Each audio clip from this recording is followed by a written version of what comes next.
Audible. Enid Blyton's The Find Outers.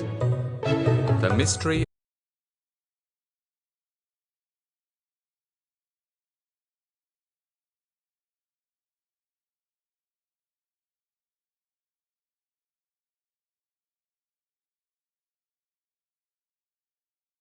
of Holly Lane by Enid Blyton.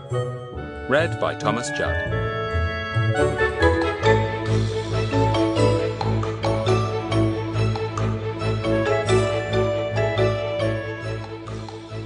Chapter 1. Off to meet Fatty. "Bets, don't gobble your porridge like that," said Mrs. Hilton. "There's no hurry, surely." "Well, there is, Mummy," said Bets. "I've got to go and meet Fatty's train this morning. Have you forgotten that he's coming home today?" "But he's not arriving till the middle of the morning, is he?" said her mother. "There's plenty of time. Please don't gobble like that." "I expect Bets wants to go and lay a red carpet down for Fatty and get a band to play to welcome him," said her brother Pip with a grin. "That's what you're in a hurry about, aren't you, Bets? Got to go and round up the band and see that all their instruments are polished." "Don't be so silly," said Bets crossly, and tried to kick him under the table. He dodged his legs out of the way, and she kicked her father's ankle instead. He put down his paper and glared. "Oh, Dad, I'm sorry," said Bets. "Please, I'm very sorry. I meant to kick Pip. You see—" "Any more of this kind of behaviour at breakfast time, and you can both go out of the room," said Mr. Hilton, and raised his paper again, leaning it against the big milk jug. There was a dead silence for a minute or two, except for the sound of spoons in the porridge bowls. "Are you both going to meet Fatty?" asked Mrs. Hilton at last. "Yes," said Bets, glad to have the silence broken. "But I want to go round and collect Buster first. Fatty asked me to. That's why I'm in a hurry." "I suppose you're going to give old Buster a bath, and then dry him, and then brush him, and then tie a red ribbon round his neck," said Pip. "Well, well, that will take half the morning, certainly. Are you going to wear your best dress to meet Fatty, Bets?" "I think you're horrid this morning," said Bets, almost in tears. "I should have thought you'd be pleased to meet Fatty, too. It's maddening that his school should have broken up after Easter instead of before, like ours did. It means we'll go back before he does." Pip stopped teasing Bets. "Yes, it's a silly idea, some schools breaking up before Easter and some after. I'm coming to meet Fatty too, of course, and I'll go and collect Buster with you. I'll even help you to bath him." "I wasn't going to bath him," said Bets. "You know I wasn't. Pip, do you suppose Fatty will be in disguise, just to have a joke with us?" "I hope to goodness you are not going to get mixed up in any nonsense again these holidays," said her father, entering suddenly into the conversation again. "I'm getting tired of having that policeman, Mr. Goon, round here complaining of this and that. And as soon as that boy Frederick appears on the scene, something always seems to happen." "Well, Fatty can't help it," said Bets loyally. "I mean, mysteries keep on happening, Dad. You can't stop them. The papers are full of them." "There's absolutely no need for you to be mixed up in so many," said her father. "That boy Frederick, or Fatty as you call him, ought not to poke his nose into them. Leave them to the police." "Oh, but Fatty's cleverer than our policeman, Mr. Goon," said Bets. "Anyway, I don't expect there will be time for anything exciting these holes." Pip changed the subject quickly. He didn't want his father suddenly to forbid him and Bets to have anything to do with any possible new mystery, as he had done once before. He had a kind of feeling that that was what would happen if he didn't hurriedly change the subject. "Dad, the gardener is still away," he said. "Is there anything you want me to do in the garden, just to help out?" Mr. Hilton looked pleased. "Ah, I wondered if you were going to suggest giving a bit of help," he said. "Now, you come into my study before I go, and I'll give you a list of jobs I'd like done. They'll keep you out of mischief anyway." Pip heaved a sigh of relief. He didn't particularly want to do any gardening, but at least he had headed his father off the subject of mysteries. It would have been dreadful if he had been forbidden to take part in any during the 3 weeks that were left of the holidays. He gave Bets a frown to make her understand she was not to mention Fatty again. After breakfast, Pip disappeared into the study with his father. He came up to Bets later, as she was making her bed. He looked rather rueful. "Look at this list! Phew! Dad must think I'm a super gardener. I'll never do all this." Bets looked at the list. "Please go and do some now," she said. "You don't want to spend all the afternoon doing it. Fatty might want us to go to tea or something. I wish I could help you. I'll make your bed and tidy your room anyway. Will you be ready to start at 20 to 11, Pip? Fatty's train gets in just before 11, and I must collect Buster. Pip heaved a mournful sigh as he looked at his list of jobs once more. All right, I'll go and start now. Thanks for saying you'll do my bed and tidy up. See you later. At 20 to 11, Bets went into the garden to find Pip. He was putting a rake away and looked extremely hot. Is it time? He called. Gosh, I've been working like 10 gardeners rolled into one. You look as if you're going to burst into flame at any minute, said Bets with a giggle. You'd better wash your hands, they're filthy. I'll go on ahead and collect Buster. Don't be long. She ran down the drive happily. She was tremendously glad that Fatty was coming back at last. Bets was very fond of him. She thought he must be the cleverest, most ingenious, and certainly the kindest boy in the world. The things he could do. Those disguises of his, and the way he thinks out things, and the daring things he does, she thought, as she turned out of the front gate and up the lane. Oh, I'm glad Fatty's coming back. Things are always dull without him. It's quite true what Dad said. Things do begin to happen when Fatty is around. Somebody whistled loudly when she got into the main road, and she turned quickly. It was Larry, with Daisy, his sister. They waved madly and began to run. Are you going to meet Fatty? So are we. Where is Pip? Isn't he coming? Bets explained. I'm on my way to collect Buster, she said. Pip's just coming. Won't old Buster be pleased to see Fatty? I bet he knows it's the day he's arriving. I bet he does, agreed Larry. He'll be waiting for us, his tongue out, panting to go. But oddly enough, Buster was not waiting. Mrs. Trottville, Fatty's mother, was picking daffodils in the garden when the 3 children came up. She smiled at them. Going to meet Fatty? It will be nice to have him back, won't it? Yes, very, said Larry. Where's Buster, Mrs. Trottville? We thought we'd take him along. In the kitchen, I think, said Mrs. Trottville. I haven't seen him for a little while. He would keep treading all over the daffodils, so I sent him in. Larry, Daisy and Bets went to the kitchen door and called loudly. Buster! Hey, Buster! Come along, we're going to meet Fatty. But no Buster appeared. There was no scamper of short, eager legs, no welcoming volley of barks. The cook came to the door. He's not here, she said. He did come in a minute or two ago, but off he went again. He's probably gone off with the baker's boy. He likes him, goodness knows why. He's a cheeky little monkey, that boy. Well, we'll have to go without Buster, said Larry, disappointed. How maddening of him to go off just at this time. Fatty will be disappointed. They set off to the station, joined by a breathless Pip. Where's Buster? Oh, don't say he's gone off just when we want him. Not at all like Buster. They hurried on. Do you suppose Fatty will play a joke on us and turn up in disguise? Said Bets. I do hope he doesn't. I just want to see him nice and grinning all over his face. We shall be late if we don't hurry, said Larry, looking at his watch. Look, isn't that the train coming now? And we're not nearly there. Hurry up! They hurried up and arrived at the station just as the train began to pull out again.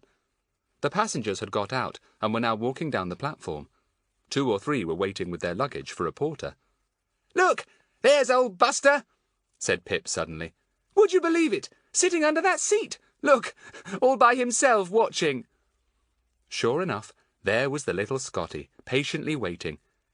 How did he know that Fatty's train was due now? Said Bets in wonder. However did he know? So that's where he ran to, the station. He was on time, too, and we weren't. Clever old Buster. Where's Fatty? Said Daisy, as the crowd of passengers came up to the door where the ticket collector stood. I can't see him yet. He may be in disguise, just to test us and see how bright we are, said Pip. Look at everyone very carefully, especially people with glasses. They stood silently behind the collector as everyone surged past, giving in tickets. A big bustling woman, a pair of schoolgirls, a man with a bag, 2 young soldiers in khaki, each with enormous kit bags on their shoulders. 2 men bundled up in thick overcoats, both wearing glasses. Was one Fatty? They were both about his build. One said something in a foreign language as he passed by. The 4 children stared after him doubtfully. He could be Fatty. They turned to watch the rest of the passengers, but there was no one who could possibly be Fatty. At the end came Buster, all alone. Bets patted him, thinking that he looked sad. "So you missed him too, did you?" she said. "Buster, was he one of those bundled-up men?" There was now no one left on the platform except a porter.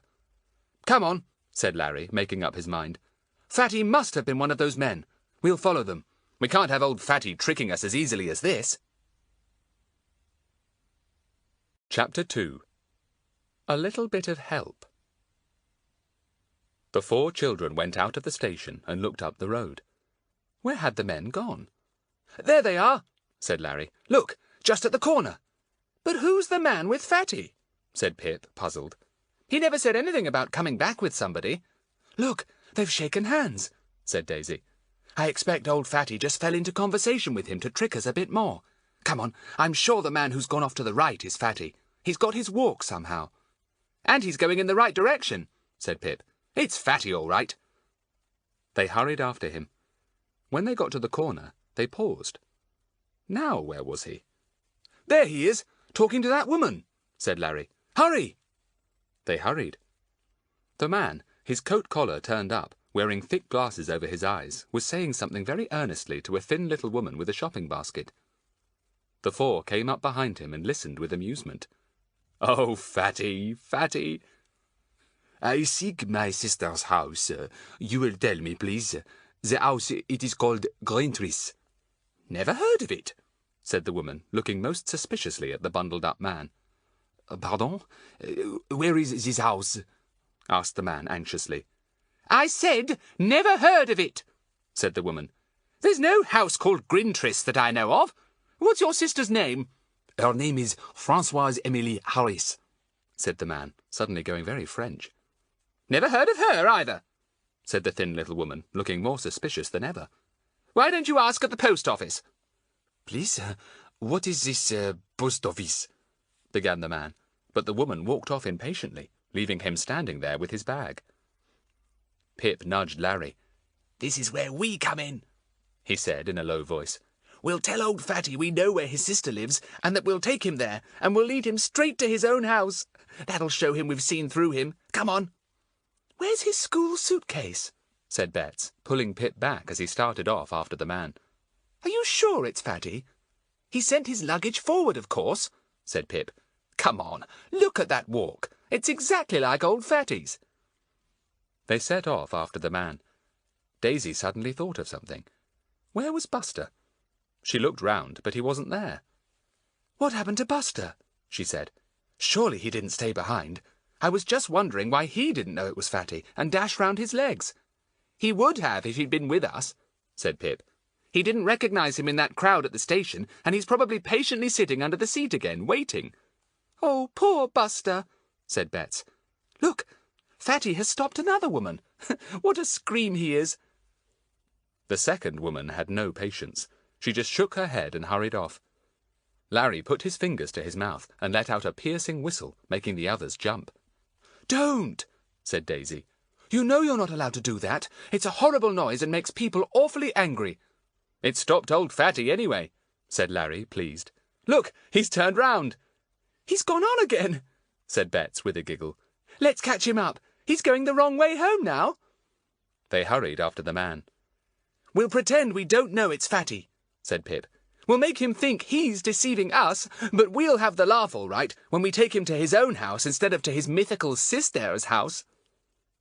They caught up with the man, and he stopped, peering at them through thick glasses. He had a small black moustache. His coat collar was turned up, and not much could be seen of his face. "Ah, some children. You will help me, yes?" said the man. "I look for my sister's house." "Vous cherchez la maison de votre sœur," said Pip in his best French. The man beamed at him. "Oui, oui, it is called Grintris." "Grintris? Oh, yes, we know where that is," said Larry, most untruthfully, playing up to Fatty for all he was worth. "This way, please. Everybody knows Grintris. A very nice house. Big one, too." "Big? No, my sister's house is little," said the man. "Very, very little. Grintris, it is called."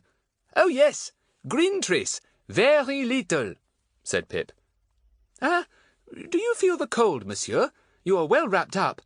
I have had the bad cold, said the man, and he sniffed and gave a hollow cough. I come to my sister for a little holiday. Holiday, you mean? Said Daisy, and the four of them began to laugh. Oh, that's a nasty little cough you've got, very nasty. The man coughed again, and Bets began to giggle. Didn't Fatty know they were pulling his leg? How often had she heard Fatty cough like that when he was disguised as some poor old man? They all went up the road together, the man hunched up in his bulky coat. He pulled his scarf over his chin as they met the wind at a corner. We are soon at Greentrees? He asked anxiously. This wind is too windy, said Pip obligingly. That's the worst of winds. They're always so windy. The man gave him a sudden stare and said no more.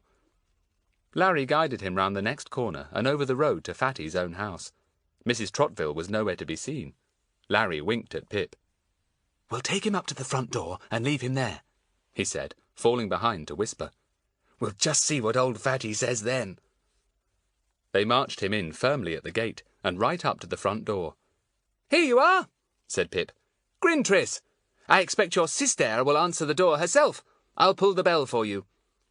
He pulled the bell and banged on the knocker too. Then the four of them retreated to the front gate to see what Fatty would do. Would he swing round, take off his glasses and grin at them? Would he say, "One up to you, you win"? The door opened, and the maid stood there. An argument seemed to arise, though the children couldn't hear all of it. The maid raised her voice. I said, there's no one here of that name. And what's more, I've never heard of a house called Greentrees either. Bets suddenly heard quick footsteps coming up the road, and then a familiar bark. She ran through the gate, sure that it was Buster's bark. She gave a shrill scream. Buster! Fatty! It's Fatty! Oh, Fatty, then that wasn't you after all! Fatty! She rushed down the road and flung herself into Fatty's arms. There he was, his eyes laughing, his mouth in a wide grin. Fatty! That wasn't you then! Oh, dear! What's all this about? asked Fatty, swinging Bets into the air and down again. Gosh, Bets, you're getting heavy. I soon won't be able to do that. Why weren't you at the station to meet me? Only Buster was there. Now all the others were round him too, astonished. Fatty! How had they missed him? You are silly, said Fatty in his cheerful voice. I bet you met the train that comes in 4 minutes before mine. Buster was much more sensible. He knew enough to wait for the right one. And there he was, prancing round the platform, barking like mad when he saw me. I looked for you, but you were nowhere to be seen. Oh, Fatty, we must have met the wrong train, and we've made an awful mistake, said Daisy, troubled. We thought you might be in disguise just to play a joke on us, and when we couldn't see you anywhere, we followed a man we thought was you. And oh, Fatty, he asked us the way to some house or other, and we took him to yours. Well, said Fatty, and roared with laughter. You are a lot of mutts. Where's this poor fellow? We'd better put him right. The man was even now walking out of the gate, muttering and looking furious, as indeed he had every right to be. He stopped and looked at the name on the gate. Ha! You do not bring me to Greentrees. This is not Greentrees. You are wicked. You treat a sick man so. He began to cough again. The children were alarmed and felt very sorry. However could they explain their mistake? He would never, never understand. He stalked up to them, blowing his nose with a trumpeting sound. Wicked, wicked, he repeated. Very bad, wicked. He began to shout at them in French, waving his arms about. They listened in dismay. Suppose Mrs. Trottville came out. It would be even worse to explain their silly mistake to her than to this man. A bell rang loudly, and a bicycle stopped suddenly at the curb. A very familiar voice hailed them. Now then, what's all this? Mr. Goon, groaned Larry. Old Clear-Off. He would turn up, of course. Buster danced round Mr. Goon in delight, barking furiously. Mr. Goon kept a watchful eye on him, thankful that he had on his thickest trousers. Nasty little yapping dog, he said. Call him off! Fatty called Buster, and the Scotty came most reluctantly. Oh, for a nip at that big, loud-voiced policeman! Goon spoke to the bewildered Frenchman. What's all this? Have these children been annoying you? I'll report them if so. The man went off into a long and angry speech, But as it was all in French, Mr. Goon didn't understand a word. He debated whether he should ask Fatty to translate for him, but how was he to trust that boy's translation? Fatty looked at Goon with a gleam in his eye. "Don't you want to know what he's saying, Mr. Goon?" he said politely. "I can just catch a few words now and again. He doesn't seem to like the look of you, I'm afraid. It sounds as if he's calling you names." Mr. Goon felt out of his depth. These pests of children again, and this foreigner who appeared to be quite mad, and that nasty little dog longing to get at his ankles. Mr. Goon felt that the best and most dignified thing to do was to bicycle away immediately. So, with a snort that sounded like "Gah!" he pushed off from the curb and sailed away down the road, followed by a fusillade of barks from the disappointed Buster. "Thank goodness," said Daisy fervently, and all the five agreed. Chapter 3. It's Nice to Be Together Again. The Frenchman stared after the policeman in surprise. In France, policemen did not behave like that. They were interested and excited when a complaint was made to them. They listened, they took notes. But this policeman had said "gah" and gone cycling away. Extraordinary. He began to cough. Fatty felt sorry for him and began to talk to him in perfect French. Trust old Fatty to know the right thing to do. The others stood round, listening in admiration. Really, Fatty might be French. "How does he learn French like that?" wondered Daisy. "Nobody at our school could even begin to talk like that. Really, Fatty is a most surprising person." The man began to calm down. He took a little notebook out of his pocket and opened it. "I will show you the name," he said. "Grintrees. Why should nobody know this Grintrees house?" He showed Fatty something written down on a page of the notebook. The others peeped over his arm to look. "Oh, green trees," said Daisy. "Why ever didn't you say so? You kept saying Grintrees." "Yes, Grintrees," repeated the man, puzzled. "All the time I say, Grintrees, please, where is this house?" "It's green trees," said Daisy, pronouncing it slowly and carefully. "Grintrees," said the man again. "And now, where is this house? I ask of you for the last time." He looked as if he were going to burst into tears. Fatty took his arm. "Come on, I'll show you. No tricks this time. We'll take you there." And off they all went together, Fatty suddenly jabbering in French again. Down the road, round the corner, up the hill, and into a quiet little lane. In the middle of it was a small and pretty house, smoke curling up from its chimneys. "Green trees," said Fatty, pointing to the name on the white gate. "Ah, Grintrees," said the man in delight, and raised his hat to the two girls. "Mesdemoiselles, adieu. I go to find my sister." He disappeared up the little front path. Bets gave a sigh and slipped her arm through Fatty's. "What a shame to welcome you home with a silly muddle like this, Fatty. We meant to be on the platform ready to give you a wonderful welcome, and only Buster was there, and we'd gone off after somebody who wasn't in the least like you." "Yes, but that's the worst of Fatty when he puts on a disguise," grumbled Pip. "He never does look in the least like himself. Come on, Fatty, let's take you back home now. Your mother will be wondering what's become of you." Mrs. Trottville was quite relieved to see Fatty and the others trooping into the hall. She came out to greet them. "Frederick, did you miss your train? How late you are.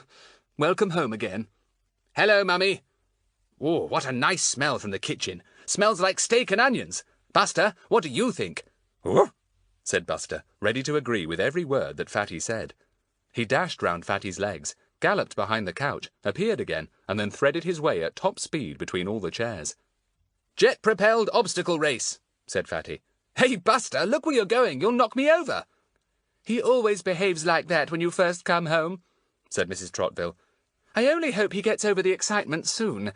I simply daren't walk a step when he goes mad like this." "He's a darling," said Bets. "I know how he feels when Fatty comes home. I feel rather the same myself." Fatty gave her a sudden hug. "Well, don't you start racing round the furniture on all fours," he said. "Tell me, any mysterious mysteries or insoluble problems cropped up this last week? What a shame you all got home before I did." "Nothing's turned up yet," said Pip. "But I bet something will now you're here. Adventures go to the adventurous, you know. I do hope nothing does turn up, said Mrs. Trottville, or I shall have that silly Mr. Goon round here again. Now, the one I like is your friend, Superintendent Jenks. They all stared at her. Superintendent? You don't mean that Chief Inspector Jenks is a superintendent now? Said Larry. My word, he's going up and up, isn't he? We knew him first when he was an inspector, said Bets, remembering, and then he became a chief inspector. Now he's a superintendent. I'm glad. He's getting very, very high up, isn't he? I hope he'll still like to know us. I expect he will, said Mrs. Trottville, smiling. Oh dear, I do wish Cook would keep the kitchen door shut when she is doing onions. What a smell came in here then. Keep the door shut when it's steak and onions, said Fatty in horror. Shut, did you say? Shut out a heavenly smell like that? Mummy, don't you realise that I have, as usual, been half-starved all term? Your suitcase has come, Frederick. Do you want to unpack it and get ready for lunch straight away? We're having it early, as I thought you would be hungry. Mummy, I do love you when you think things like that, said Fatty in a sudden burst of affection. I'm starving. Cupboard, love, said his mother, amused at Fatty's sudden hug. Can all the others stay to lunch as well? Asked Fatty hopefully. Yes, if you'd like to share your bit of steak and onions round, said his mother. But not even Fatty could rise to that, and so he said good-bye to the other four very reluctantly. They can all come to tea this afternoon, if you like, said Mrs. Trottville. I'll get in plenty of cakes. Frederick, do control Buster. He's gone mad again. It really makes me giddy to watch him. Buster, behave yourself, said Fatty, and the mad little Scotty turned himself miraculously into a quiet and peaceful little lamb, lying down on Fatty's feet and licking his shoes. Come back at 3, said Fatty, and took the others to the front gate. We'll have a good old talk, and you can tell me all the news. So long. I suppose, Frederick, you don't know anything about a bulky-looking foreigner who came to the front door this morning and told Jane that this house was Grintriss and wanted to force his way in and see some sister of his. Do you? Said Mrs. Trottville when Fatty came back. He kept talking about some wicked children when Jane told him this wasn't the house. You hadn't anything to do with him, I suppose? You haven't been up to your tricks again already, I hope. Of course not, said Fatty, looking quite hurt. Poor fellow. I found him at the front gate, and we all took him to the place he wanted to go to. Green Trees, down Holly Lane. Oh, Mummy, there's that heavenly smell again. Do you mind if I go and smell it even nearer? I haven't seen Cook or Jane yet. Very well, said Mrs. Trottville. Oh, Frederick, it's very nice to have you back, but I do wish I always knew what you were up to. Please don't get mixed up in anything alarming these holidays. Pip's mother was saying to me only yesterday that everything has been so peaceful this last week. There was no answer. Fatty was already in the kitchen sampling half-fried strips of onion, while Cook and Jane giggled at him and promised to provide him with new gingerbread, hot scones, and homemade raspberry jam when the others came to tea that afternoon. They loved Fatty. A caution, that's what he is, Cook told her friends. Honestly, you just never know what's going to happen when Frederick is about. Fatty enjoyed his lunch thoroughly and told his mother all about his last term. He appeared, as always, to have done extremely well. Though there may be something on my report about the advisability of sticking to my own voice, he said, making his mother look up in surprise. It's all right, Mummy. It just means that my ventriloquism has been rather successful this term. One of Fatty's talents was the ability to throw his voice, and he was now a very fine ventriloquist indeed. But unfortunately, the teachers at school did not approve of this as much as the boys did. Fatty's class had spent one whole morning searching for an apparently injured man somewhere up in the school attic. The groans had been tremendous and had caused a great sensation. When it had been discovered that it was merely a ventriloquial stunt of Fatty's, there had been another sensation, but not a very happy one for Fatty. In fact, he hadn't felt it wise to do any more ventriloquism that term, which was, he thought, a great pity. He would get out of practice. At 3 o'clock exactly, there was the tramp of feet going down the garden to Fatty's shed. Fatty saw Larry, Daisy, Pip and Bets passing by under his window and hurriedly stopped his unpacking. He shot downstairs with Buster and went to join the others in his big shed at the bottom of the garden. This was playroom, storeroom, changing room, anything that Fatty wanted. He had a key for it, and kept it well and truly locked. There were too many disguises and odd clothes there that he didn't want grown-ups to see. His mother would certainly have been astonished to see some of the old things he had picked up at jumble sales. Dreadful old hats, ragged shawls, voluminous skirts, corduroy trousers, down-at-heel boots. Hello, said Fatty, appearing just as the others were looking in at the shed window to see if he was there. I'll unlock the door. I slipped down just after dinner to light the oil stove. It should be nice and warm now. They all went in. It certainly was nice and warm. The sun slid in at one window and lit up the inside of the shed. It looked dusty and untidy. I'll clean it up for you, promised Daisy, looking round. It's nice to meet like this again, isn't it? All the 5 find-outers together. With nothing to find out, said Pip. I like it best when we've got something exciting on hand. And remember, Fatty, we go back to school a whole week before you do, so there isn't a great deal of time to get going on something. We can always practice a bit, suggested Larry. You know, go out in disguises, or do a spot of shadowing, or watching. Yes, we could do that, said Fatty. I want to practice my ventriloquism too. I've got out of practice this last term. Oh, yes, do practice that, begged Bets. Let's make some plans. Right, said Fatty obligingly. We will. Chapter 4. A Few Little Plans. Many ridiculous plans were discussed that afternoon over a really super tea. Cook had kept her word, and there were lashings of hot scones and raspberry jam, new and very sticky gingerbread with raisins in, and a big round chocolate cake with a special filling made by Cook. Buster had dog biscuits spread with potted meat, and approved of this very highly. It's 3 treats in one for him, explained Fatty. First, he gets a fine sniff at the biscuits and potted meat. Then he gets a fine lick at them. Then he gets a wonderful crunch from them. 3 meals in one, so to speak. Woof, said Buster, thumping his tail hard. And what is more, said Fatty, cutting himself a huge slice of the chocolate cake, what is more, we can have every bit of this cake to ourselves.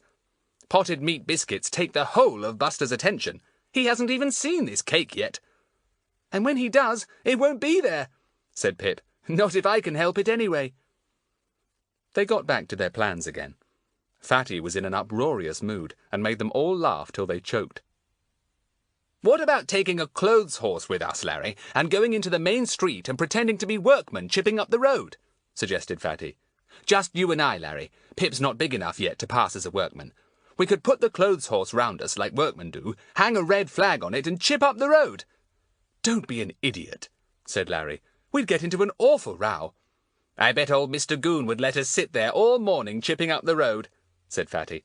He'd never dream of asking us what we were doing. Fatty, I'm going to dare you to do something, said Daisy with a sudden giggle. Look, I'm trying to sell these tickets for our church sale. I dare you to try and sell one to Mr. Goon. Easy, said Fatty. Very easy. Give me one. I'll sell it tomorrow. That shall be my little task. What shall I do? Asked Larry. Let me see. Yes, what about you putting on overalls, taking a pail and a leather, and going to clean somebody's windows? Said Fatty. Oh, no, said Larry in alarm. Nothing like that.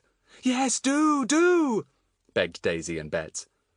Only you'll have to choose a house that is all on one floor. A bungalow, for instance, said Pip. You won't need a ladder then, and there wouldn't be as many windows to clean. Larry as window cleaner. That's good. Do I have to ask if I can clean the windows? Said Larry, looking desperate. I mean, I can't just go to a house and start cleaning, can I? They might have their own regular window cleaner. Yes, that's true. You must ask first, said Fatty solemnly. And if you get any payment, you can buy one of Daisy's sale tickets. Oh, said Larry. That's a bit hard. It occurred to him that these sudden plans were rather a mistake. What shall I do? Said Pip with a giggle. They all looked at him. You can shadow Mr. Goon sometime tomorrow, said Fatty firmly. Shadow him so that he doesn't know you're following him. Do it really properly. All right, said Pip. I can do that, I think. What about the girls?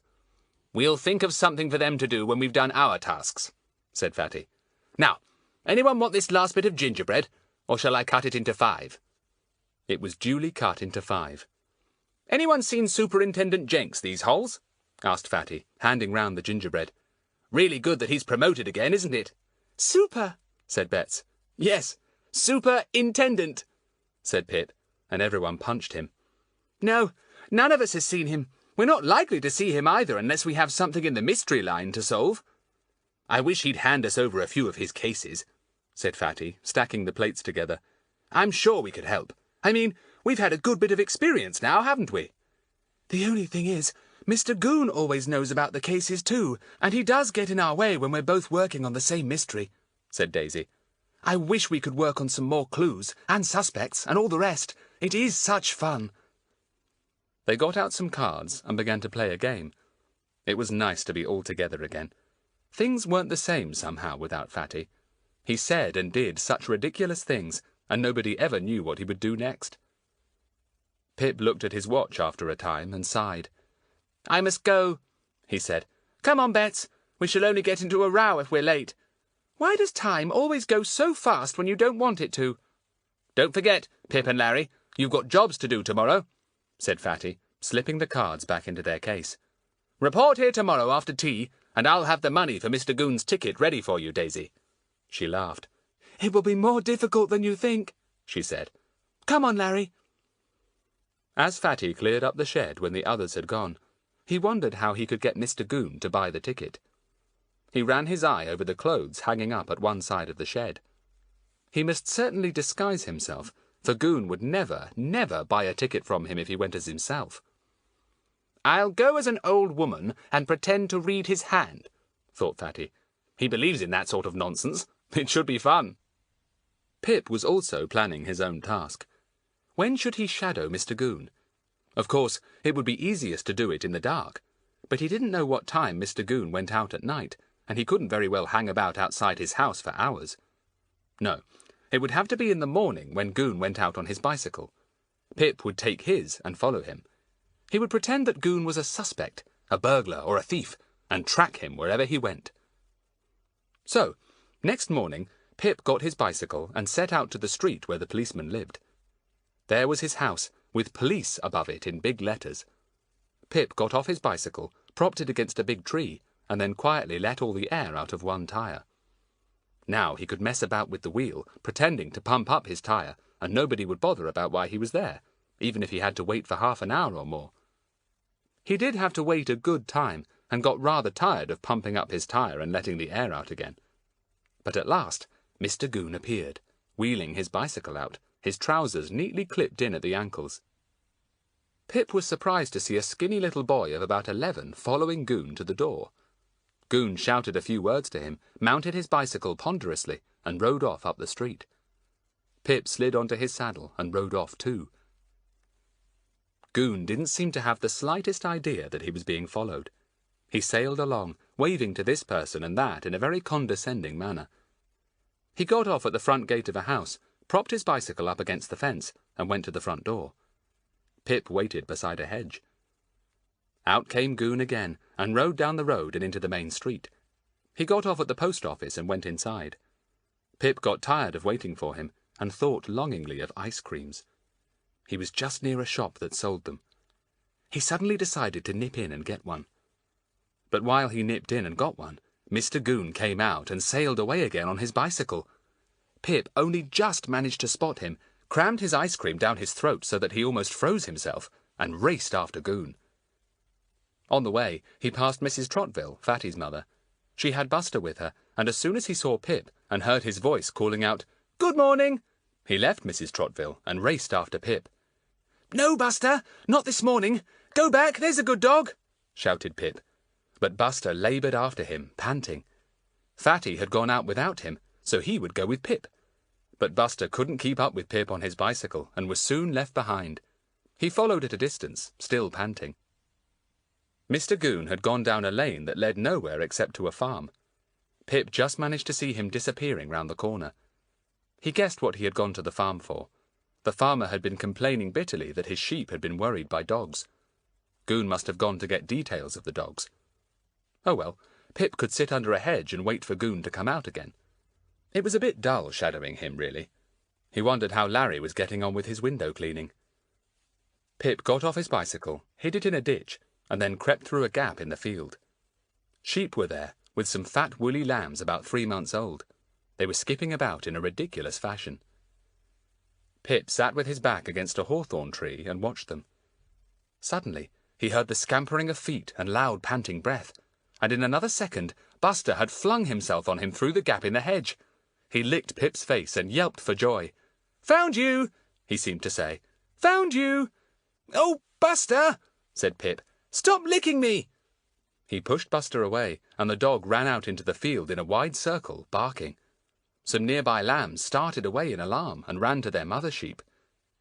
And then a loud and familiar voice came through the hedge. "Huh! So it's that toad of a boy's dog that chases Farmer Meadows' sheep, is it? I might have guessed it. I'll catch that dog and have him shot. I've just this minute been to the farm to get particulars of sheep-chasing dogs, and here I've got one caught in the act." Mr. Goon came crashing through the hedge, and Pip at once sprang to his feet.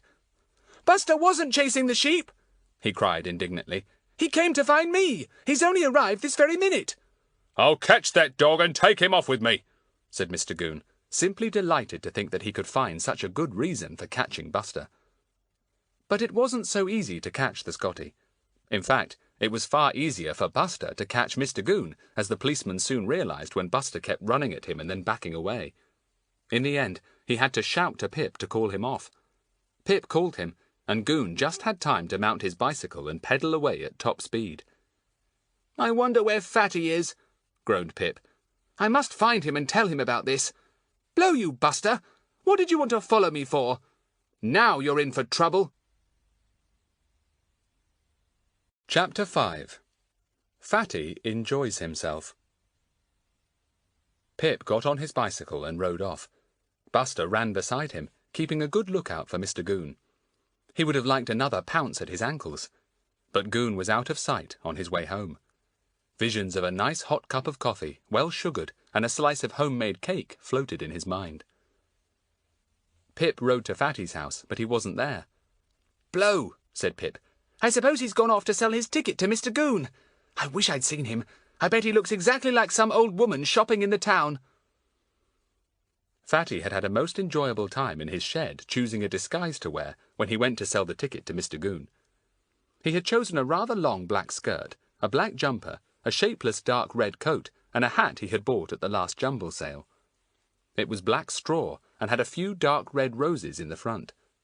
Fatty put on a wig of dark hair and made up his face, putting in a few artful wrinkles here and there. He looked at himself in the mirror and grinned. Then he frowned, and immediately the face of a cross old woman looked back at him through the mirror. "I wish the others could see me," thought Fatty. "They'd hoot with laughter. Now, where's my handbag?" The handbag was a very old one of his mother's. In it was a powder compact, a handkerchief, and a few hairpins, all of which Fatty kept there for use when he disguised himself as a woman. He delighted in taking out the powder case and dabbing powder on his nose, as he had so often seen women do. His mother would have been most astonished to see him. He unlocked the door of his shed and opened it a little, listening. Was anyone about, or could he slip safely out and into the road? He could hear nothing, so he slipped out of the shed, locked the door, and made his way up the side path through the shrubbery. He made his way down the road. Nobody took the least notice of him, which was very good. Fatty decided that he looked rather like one of the faded old women who sometimes sat on committees with his mother. He came to the road where Goon lived and went up to his house. Was Goon in? Fatty knocked at the door. It opened, and a skinny little boy stood there, the same skinny little fellow who had followed Goon to the door when Pip had been waiting for him. The boy looked at him with sharp eyes. "Mr. Goon's out," he said. "There's only my mum in. She's cleaning. If you want to leave a message, I'll call her." "Ah, that would be kind," said Fatty, giving the boy a sudden beaming smile. "I will come in." He pushed past the boy and went into Goon's office. He sat down, spreading out his skirts and patting the back of his hair with his hand. "I'll fetch me mum," said the boy, who didn't quite know what to make of this visitor. Was she a friend of Mr. Goon? "Here, mum, there's a funny old lady come to see Mr. Goon," Fatty heard the boy say. She set herself down in the office. All right, I'll see what she wants, said Mum's voice. Mum then appeared at the office door, wiping her hands on an apron of sacking. Fatty gave her a gracious smile and nodded his head. I come to see dear Mr. Goon, he announced. He is expecting me, yes? I don't rightly know, said Mum. He's out just now. Will you wait? I'm just cleaning for him. I come every morning. I have to bring Bert with me because it's the holidays, but he's useful. Fatty beamed at the skinny little woman, who really looked very like Bert. He muttered something in a very low voice. Pardon? Said Mum, startled. You're from abroad, aren't you? I had a lodger once. She was very clever. Read my hand like a book. Ah, so, said Fatty. I too read the hand, like a book. Do you really? Said Mum, and came a little further into the room. Fatty racked his brains to remember who she was. He knew he had seen her before. Then he remembered. Of course. She was a friend of Jane, the maid, and sometimes came to help cook when they had a party. He had heard them talking about her. What was her name now? Ah, yes, Mickle. Mum wiped her hands again on her apron and held one out to Fatty. What's my hand tell you? She asked eagerly. Fatty took it in his and frowned over it. Ah, your name, it is Mickle. Mrs. Mickle. You live at Shepherd's Crescent. Cool, said Mum, most impressed. Is that all written in my hand? Go on. You have 5 sisters, said Fatty, remembering the gossip he had heard. And, you have brothers. How many? It is difficult to see in your hand. I've got 6, said Mum helpfully. Perhaps they're hidden under that bit of dirt there. I'd have washed my hands if I'd known you were coming. I see illnesses here, went on Fatty. And children, and cups of tea, and... That's right, broke in Mum, quite excited. I've been ill many a time, and I've got 5 children. Bert there is the youngest, and the cups of tea I've had, well, I must have had thousands in my life.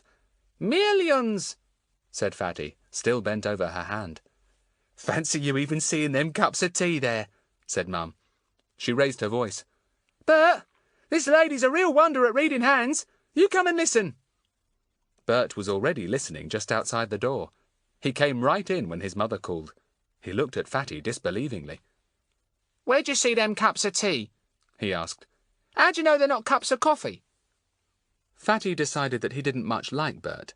He thought it would be very nice indeed to read Bert's hand and see a great many scoldings there. But Bert didn't ask to have his hand read. He kept them both firmly behind his back, as if afraid that Fatty would start reading them at once. Young Bert already had quite a lot of things in his life that he didn't want anyone to know about.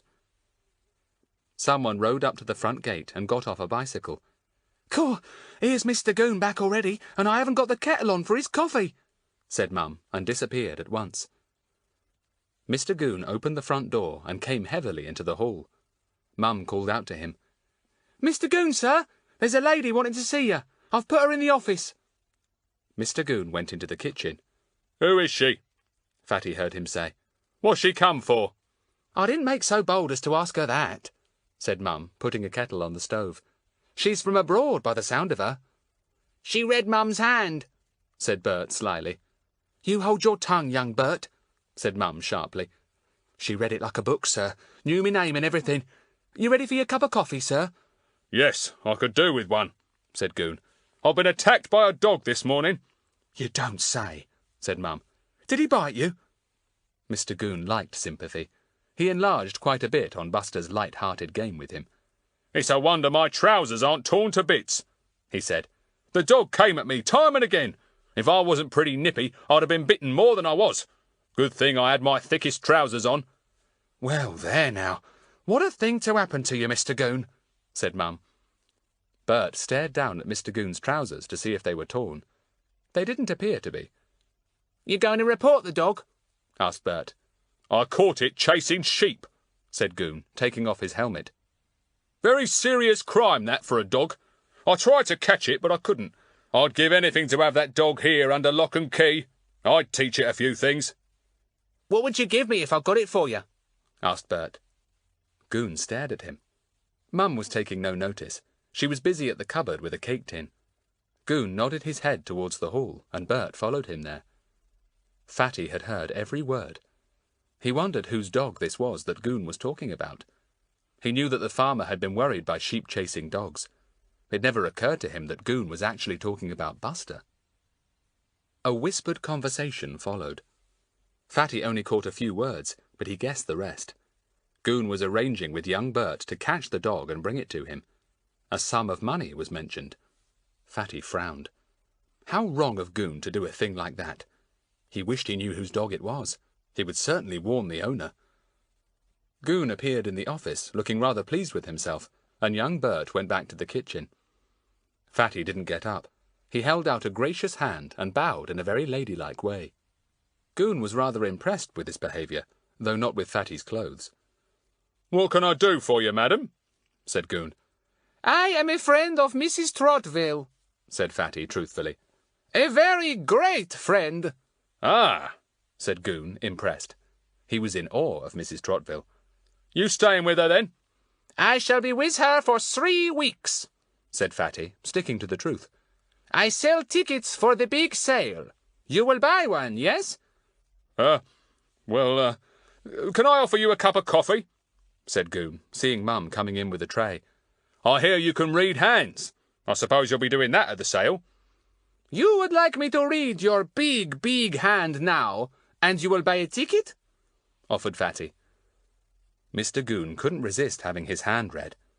Mum fetched another cup of coffee, and Mr. Goon held out a large hand, palm upwards, to Fatty. How Fatty wished that Larry and the others could see him. Chapter 6. A Few Reports. That evening, after tea, the 5 find-outers met in Fatty's shed as arranged.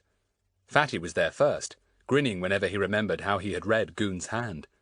In his pocket was the money that Goon had given him for Daisy's ticket. Easy. The others all arrived together. Fatty welcomed them. He had orangeade and biscuits, which everyone was pleased to see, in spite of the fact that they had all had a very good tea not half an hour before. "Now, are we all ready? We'll have our various reports," said Fatty. "You first, Pip. You seem to be bursting with news." "I am," said Pip, and poured out the story of how he had shadowed Goon, seen him go to the farmhouse, and waited for him in the field.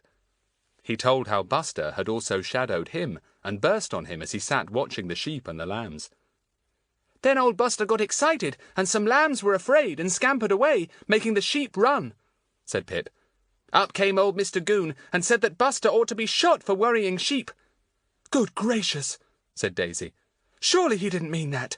Buster has never chased a sheep, has he, Fatty? "Never," said Fatty, who was listening intently. "Go on, Pip." "There's nothing much more to tell, except that Mr. Goon was idiot enough to try and catch Buster," said Pip.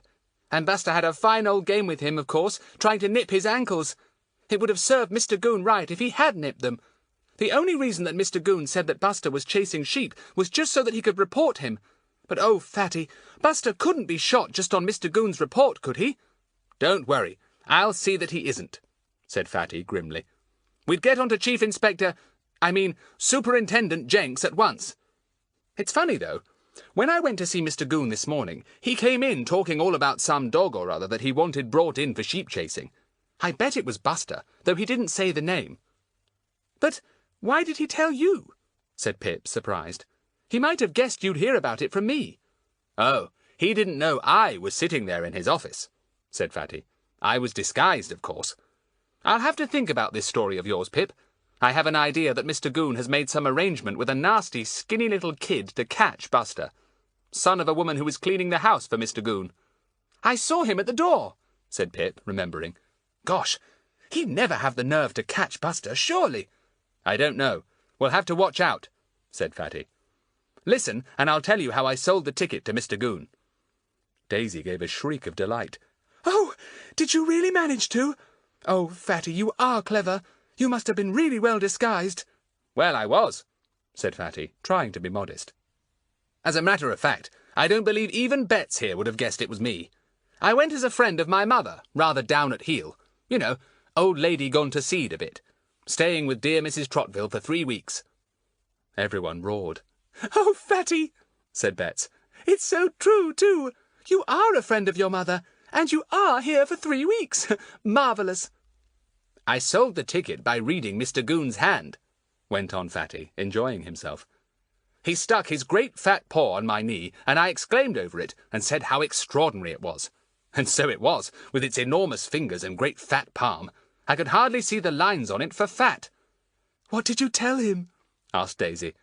"Oh, I told him his name was Theophilus, and that he had plenty of nephews, one very clever one called Ern," said Fatty. Everyone laughed.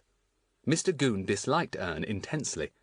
"I told him he would handle a lot of money," went on Fatty. "Yes, his wages every week," grinned Pip. "But the best bit was where I looked hard at his hand, like this," said Fatty, clutching Daisy's hand suddenly and making her jump. He peered closely at it, then held it away, then peered at it again. "Ah, this is a very peculiar thing I see," said Fatty, sounding like the Frenchwoman again. "I see a boy, a big boy." There were roars of laughter at this. "Oh, Fatty," said Bets. "you pretended you saw yourself in Mr. Goon's hand. What did he say?" "He seemed very startled," said Fatty in his own voice. "He said, 'What, that toad? Tell me more.'" "So you told him more?" said Larry, grinning. "Oh, yes, I said, 'Beware of this big boy. There is some mystery here. The big boy and the mystery are together.'" Fatty paused and twinkled round at the others. That made Mr. Goon sit up, I can tell you. He said, "What, a mystery? Go on, tell me about it. What mystery is it?" "What did you say?" said Bets with a sudden giggle. "I said, 'I do not know this mystery. It will come, but beware of this big boy.'" "Oh, Fatty, I do wish I'd been there," said Bets, and the others all agreed fervently. Oh, to have sat and watched Fatty reading Mr. Goon's hand. "Is that all?" asked Daisy. "Tell us it all over again."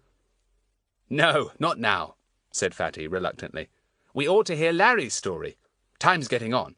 Anyway, the result of all this amazing hand-reading was that Mr. Goon handed over the money for Daisy's ticket like an absolute lamb. He even said that if I was going to be at the sale, he'd be along for another hand-reading to see if the mystery was any nearer. He simply beamed at me. "Oh, dear, what a wonderful morning you had," said Larry, as Fatty handed over the money to the delighted Daisy. "Now I'll tell my story." "Yes, tell yours," said Daisy. "You should have seen him dressed up as a window cleaner, Fatty. He borrowed an old pair of dirty blue dungarees, put on a frightful old cloth cap that has hung in the shed for ages, and made himself filthy. Hands, face, and neck. Honestly, I'd never employ him as a window cleaner. He looked more like a sweep." Fatty grinned. "Good work," he said to Larry. "Go on, tell us what you did."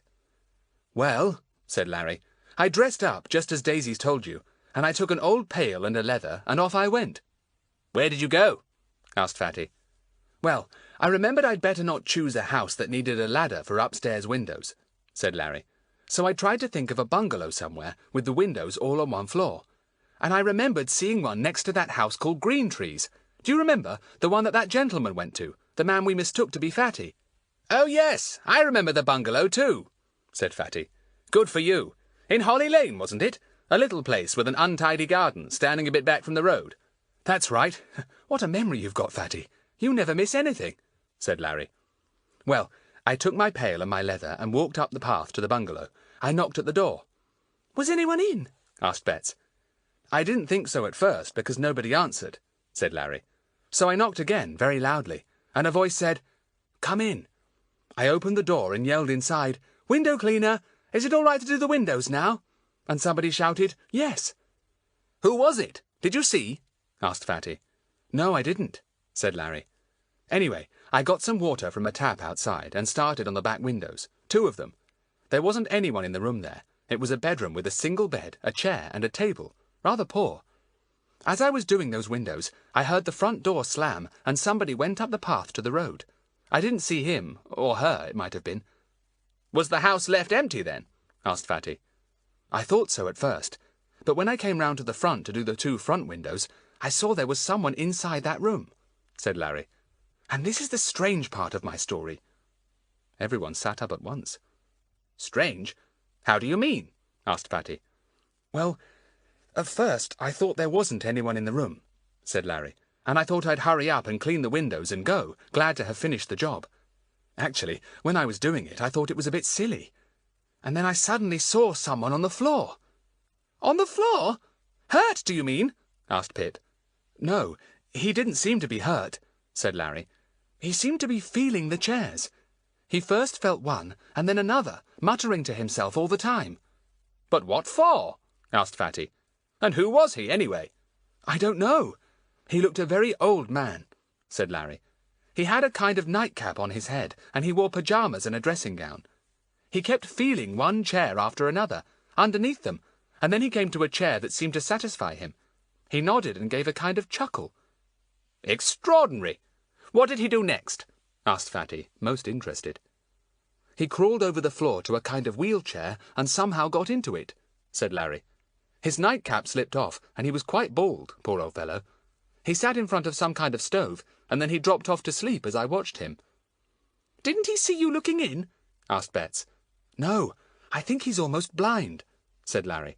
"He had to feel for the chairs, as if he couldn't really see them. Funny, wasn't it?" "Yes, very funny," said Pip. "I wonder what he was feeling all over the chairs for. Do you suppose he had got something hidden in one of them? Money, perhaps?" "Possibly. He might be afraid of robbers and have hidden his little hoard somewhere odd that he considered safe," said Fatty. "Well, it's a peculiar story, Larry, and it's a good thing you weren't a real window cleaner. A dishonest one might easily have guessed what the old man was doing, making sure his savings were still safe." "I stripped off my dungarees in the bushes, cleaned myself up a bit with the leather, and went home," said Larry. "I'd really rather work on a real mystery than do all this pretend shadowing and disguising and window cleaning. It doesn't really lead to anything." But Larry was wrong. Quite wrong. It led to quite a lot of things. It led, in fact, to a really first-class mystery. Chapter 7. Where is Buster?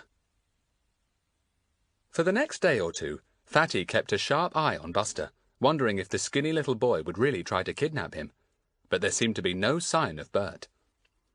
And then, one evening, Buster disappeared. Fatty had gone out on his bicycle with the others to the cinema and had left Buster safely in the kitchen with the cook, who was very fond of him. When he came back, he sat down and finished a book he was reading, and it wasn't until he had finished it that he realized that Buster had not come scampering to be with him as usual. He went to the door and shouted, "Buster! Where are you?" It was 10:30. Cook and Jane had gone to bed. His mother and father were out playing bridge, and the house was very quiet. "Buster! Where are you?" yelled Fatty again. A voice came from upstairs. "Oh, Frederick, is that you shouting? You did give me a start. Isn't Buster with you? He wanted to go out at 9:30, and we thought he heard you coming in to put your bicycle away, so we let him out. Didn't you see him?" "No, Jane, I haven't seen him since I've been in," said Fatty. "Where on earth can he be? I'll open the front door and yell." He stood at the front door and shouted, "Buster! Buster!" But no Buster came. Fatty was puzzled. Where could he have gone? Well, perhaps he would come in when his mother and father came back. But Buster didn't. It was a very worried Fatty who greeted his parents when they came in at 12 o'clock. "Frederick, why aren't you in bed?" began his mother. "It's midnight." "Have you seen Buster?" said Fatty. "You haven't?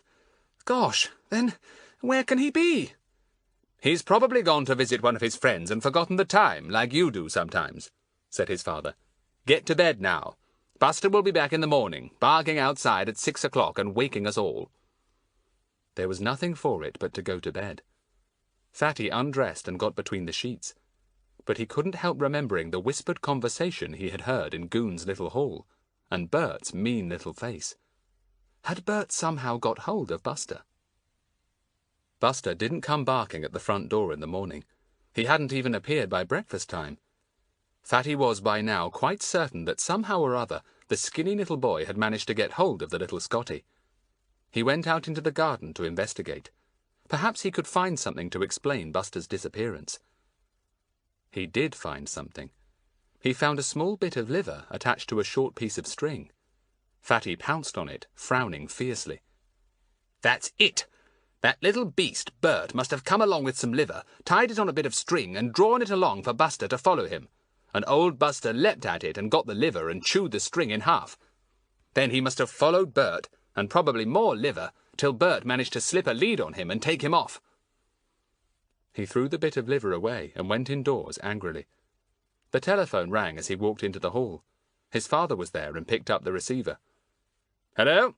Yes, this is Mr. Trottville speaking. Who's that? Mr. Goon? What's that? Do speak up, please. I can only hear a mumble." There was a short silence. Fatty stood nearby, listening. Mr. Goon? Now what was this? "I can't believe it," said Mr. Trottville into the telephone. "Buster has never chased a thing in his life, except your ankles. All right, come and see me. I don't believe it." He put the receiver down and faced Fatty. "That fellow Goon says your dog Buster was caught red-handed last night chasing sheep." "It couldn't have been Buster," said Fatty. "It must be some other dog." "He says he's got Buster in his shed now," said Mr. Trottville. "He'll be shot, you know, if this is true. Where was he last night?" "Someone came and enticed him away," said Fatty. "Someone who's told a lie about Buster. Who says they saw him chasing sheep?" "A boy called Bert Mickle," said his father. "Goon says this boy was out walking in the fields last night and actually saw Buster worrying the sheep. He managed to catch him and slipped a rope under his collar. He took him to Mr. Goon's, but the policeman was out, so the boy locked the dog in the shed there, and he's there still. Now, what are we to do?" "It's an absolute untruth," said Fatty, looking rather white. "It's a plan laid between them. I'll pay Mr. Goon back for this. When's he coming, Dad?" "In half an hour's time," said Mr. Trottville. "I'll have to see him. I can't bear the sight of him." Fatty disappeared. He knew quite well that Buster had not been chasing sheep. He also knew that the horrid little Bert had told a lot of lies, and he was sure that Goon knew it. And Buster might be shot because of all that. Fatty raced down to his shed. He put on a red wig, inserted some false plastic teeth in front of his own, and dressed himself in an old suit, with a butcher boy's blue and white apron in front. Then he jumped on his bicycle and rode off down to Goon's house. He stood whistling on the pavement opposite, apparently reading a comic with great interest, but all the time he was watching for Goon to come out. Goon came at last and wheeled his bicycle out of the front gate. He looked exceedingly pleased with himself and hummed a little tune as he rode off. The butcher boy opposite scowled and folded up his comic. Leaving his bicycle beside the curb, he crossed the road and went round to the back of Mr. Goon's house. He glanced at the shed in the garden. A subdued but angry barking came from it, then a scraping at the door. Fatty bit his lip. That was Buster all right. He knocked at the back door. Mrs. Mickle came, wiping her hands on her apron as usual. "You're wanted up at home, Mrs. Mickle," said Fatty. "Message to say you're to go at once." Oh dear, I hope my mother's not been taken ill again," said Mrs. Mickle. "Bert, I'm wanted up at home. You'd better keep on here till I come back. Mr. Goon's out." "Bert had better go with you," said Fatty firmly. He wanted them both out of the way as quickly as possible. "No, I'm staying here," said Bert, thinking of the tarts and buns he could take out of the larder with both Mr. Goon and his mother out of the house. That was that. Bert was not going to move, Fatty could see. All right, he would make him. Mrs. Mickle took off her apron and fled up the street. Bert stood at the front door and watched her go. Fatty nipped in at the back door and hid himself in a cupboard outside the kitchen. Bert came back, having shut the hall door. He whistled. Ha! Now for the larder. Fatty heard him go into the kitchen and open the larder door. It creaked. Fatty peeped out of the cupboard. A hollow voice suddenly spoke behind Bert. "Beware! Your sins will find you out! Beware!" Bert turned round in a hurry. There was nobody in the kitchen at all. He stood there trembling, a small jam tart in one hand. "Who took that dog away last night?" said another voice, which seemed to come from behind the kitchen door. "Who took him away?" Don't! cried poor Bert, and the jam tart fell from his hand. I took him! Who is it talking to me?" A loud growling came from another corner, and Bert yelled. He looked all round for the dog, but couldn't see one. Then a loud meowing began. Meow, meow. But no cat was to be seen. Bert began to howl, and tears poured down his cheeks. "Mum!" he cried. "Mum!" But Mum was far away up the street. Fatty began again. "Who told a lie? Who took that dog away?" "I'll tell the truth. I will, sobbed Bert. "I'm a bad boy, I am." "Beware!" said the deep, hollow voice again. It was too much for Bert. He fled into the hall and out of the front door, leaving it open as he went. Fatty heard the scampering of his feet and grinned. So much for Bert. Served him right, trying to get an innocent dog shot. Fatty went to the garden shed. He had with him a bunch of keys that he had seen hanging from a hook on the kitchen dresser. One of them unlocked the shed. Buster flew at him, barking in delight. He careered round Fatty, and Fatty picked him up and squeezed him till the little Scotty had no breath left in his body. He licked Fatty's face vigorously. Then Fatty suddenly caught sight of something. Mr. Goon's enormous black cat sitting high up on a wall, watching Buster out of sleepy, insolent eyes. He knew he was too high up for any dog to catch. An idea came to Fatty. "Just half a minute, Buster, old fellow," he said, and put the Scotty inside the house, shutting the kitchen door on him. Then he went to the great tomcat. He stroked it and murmured flattering things into its pricked-up ear. It purred loudly. Most animals loved Fatty. It allowed him to lift it off the wall and fondle it. He walked with it to the shed and took it inside. He set it down on a sack that had evidently been placed there for Buster and stroked it. Then he went swiftly to the door, shut it, locked it, and took the keys back to the kitchen. Buster had been frantically scraping at the door, trying to get to Fatty. Fatty picked him up and went out of Goon's house, across the road to his bicycle. He put Buster in the basket and rode off, whistling shrilly like an errand boy, thinking happy thoughts. "All right, Mr. Goon. You can take my father down to see Buster in the shed. Threaten to have him shot. You'll find nothing there but your own black tomcat." Fatty grinned at his thoughts, and Buster yapped happily in the basket. Why had he been shut up like that? He didn't know. But nothing mattered now. He was with Fatty, and Buster's world was cheerful and happy once more. Fatty shot in at his side gate and cycled down to his shed. He tore off his errand boy things. Then he shut Buster up in the shed with many apologies and went back to the house. Was Mr. Goon still there? Well, he could say what he liked. Buster was safe. Chapter 8. Mr. Goon Gets a Shock. Mr. Goon had been at Fatty's house for about 5 minutes and was thoroughly enjoying himself. He knew that neither Mr. nor Mrs. Trottville liked him, and it was pleasant to Mr. Goon to bring them such bad news about Buster. Fatty sauntered into the room, and Mr. Goon looked at him triumphantly. "Morning, Mr. Goon," said Fatty. "Lovely April day, isn't it? Got any mistring in the offing yet?" "I've come about that there dog of yours," said Mr. Goon, almost joyfully. "Been caught chasing sheep again." "Rubbish," said Fatty briskly. "Never chased one in his life." "I've got evidence," said Goon, going slightly purple. "And I've got the dog too, see? Locked up in my shed." "I don't believe it," said Fatty. "I'll have to see the dog first before I believe it's old Buster. He's not the dog in your shed, I'll be bound." Mr. Trottville looked at Fatty in surprise. Fatty winked at him. His father heaved a sigh of relief.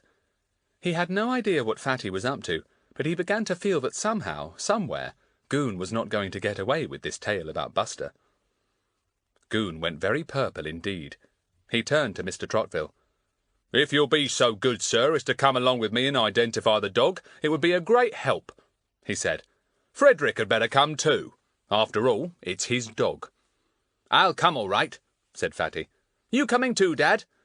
"Yes, I'll get the car out," said his father, still puzzled over Fatty's attitude. "You can come with me, Frederick. You cycle off, Mr. Goon, and we'll be there as soon as you are." Mr. Trottville went to get the car. Goon disappeared on his bicycle, purple but still triumphant. Fatty went to the telephone. "Oh, is that Mrs. Hilton? Good morning. Please may I speak to Pip? Won't keep him a minute." Pip was fetched. Fatty spoke to him urgently. Pip, listen. No time for explanations. I want you to do something for me. Right, said Pip's voice, sounding excited. Hey, is this a mystery starting up? No, nothing like that. Listen now. I want you to come up here quickly, unlock my shed, get old Buster out of it, and bring him down to Mr. Goon's house. Put him on a lead. Don't come into Mr. Goon's, just wait outside till I come out. Tell you everything then. Click. Fatty put down the receiver. He rubbed his hands and grinned. Aha, Mr. Goon, you are going to be very, very surprised. He got into the car beside his father, who glanced at him sideways. I gather, Frederick, he said, that you are quite happy about this Buster affair now, but you possibly do not want to tell me why. How right you are, Dad, said Fatty cheerfully. I'll just tell you this. Mr. Goon played a very dirty trick, but it's not going to come off. There was silence after that. Mr. Trotville drove straight to Goon's house, and the two of them got out. Goon himself had just arrived, and was astonished to find the house completely empty. No Mrs. Mickle, no Bert. Mr. Trotville and Fatty went in at the front door, and at the very same moment Mrs. Mickle and Bert arrived at the back. Bert's eyes were red, and he looked frightened. Mrs. Mickle was in a rage. She spoke to Mr. Goon. I'm sorry to have left the house so sudden like, Mr. Goon, but that dratted boy of the butcher's come along and told me I was wanted at home, so I left Bert here in charge and rushed home, and I wasn't wanted after all. Just wait till I get that butcher's boy. Bert gave a sudden sniff. Mrs. Mickle looked at him in disgust. And Bert, who I left here just to stay till you were back, sir, he come racing home, howling like I don't know what, scared of being left in your place alone and telling such tales as I never heard the like of in my life. Mr. Trotville, this is the boy who caught Buster chasing sheep last night, said Goon. I never, said Bert suddenly, and burst into tears. I never! Bert, how can you tell stories like that? Said his mother. Why, you stood there and told Mr. Goon all about it this morning, I heard you. I never, said Bert, and sniffled again. He's a bit nervous, I expect, said Goon, surprised and most displeased. You caught the dog yourself, didn't you, Bert? I never, said Bert, who seemed quite incapable of saying anything else. Goon gave up. Well, the dog's in the shed, and it's the very dog Bert brought in and put there himself. I never, said Bert, making Mr. Goon long to box his ears. The big policeman strode out through the kitchen and into the garden, taking with him the keys of the shed. He inserted one into the lock and flung the door open, expecting Buster to rush out and declare himself. But no dog arrived. Instead, Mr. Goon's extremely large black cat strolled out haughtily, sat down outside the shed, and began to wash himself. Goon's eyes nearly fell out of his head. Fatty gave a roar of laughter, and Bert howled in fright.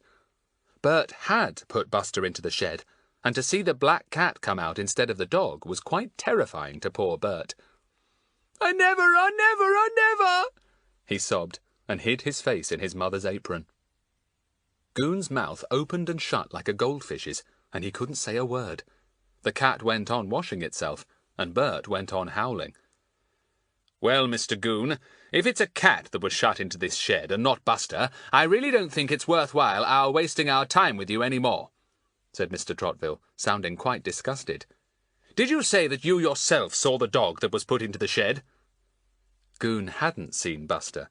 He had been out when Bert arrived with the dog, and he had just taken Bert's word for it.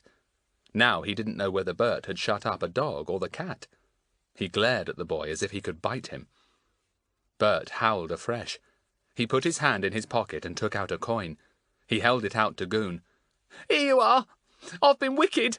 Here's the money you gave me, Mr. Goon. I'll never go after dogs again for you. Well, I think we've heard enough, said Mr. Trotville coldly.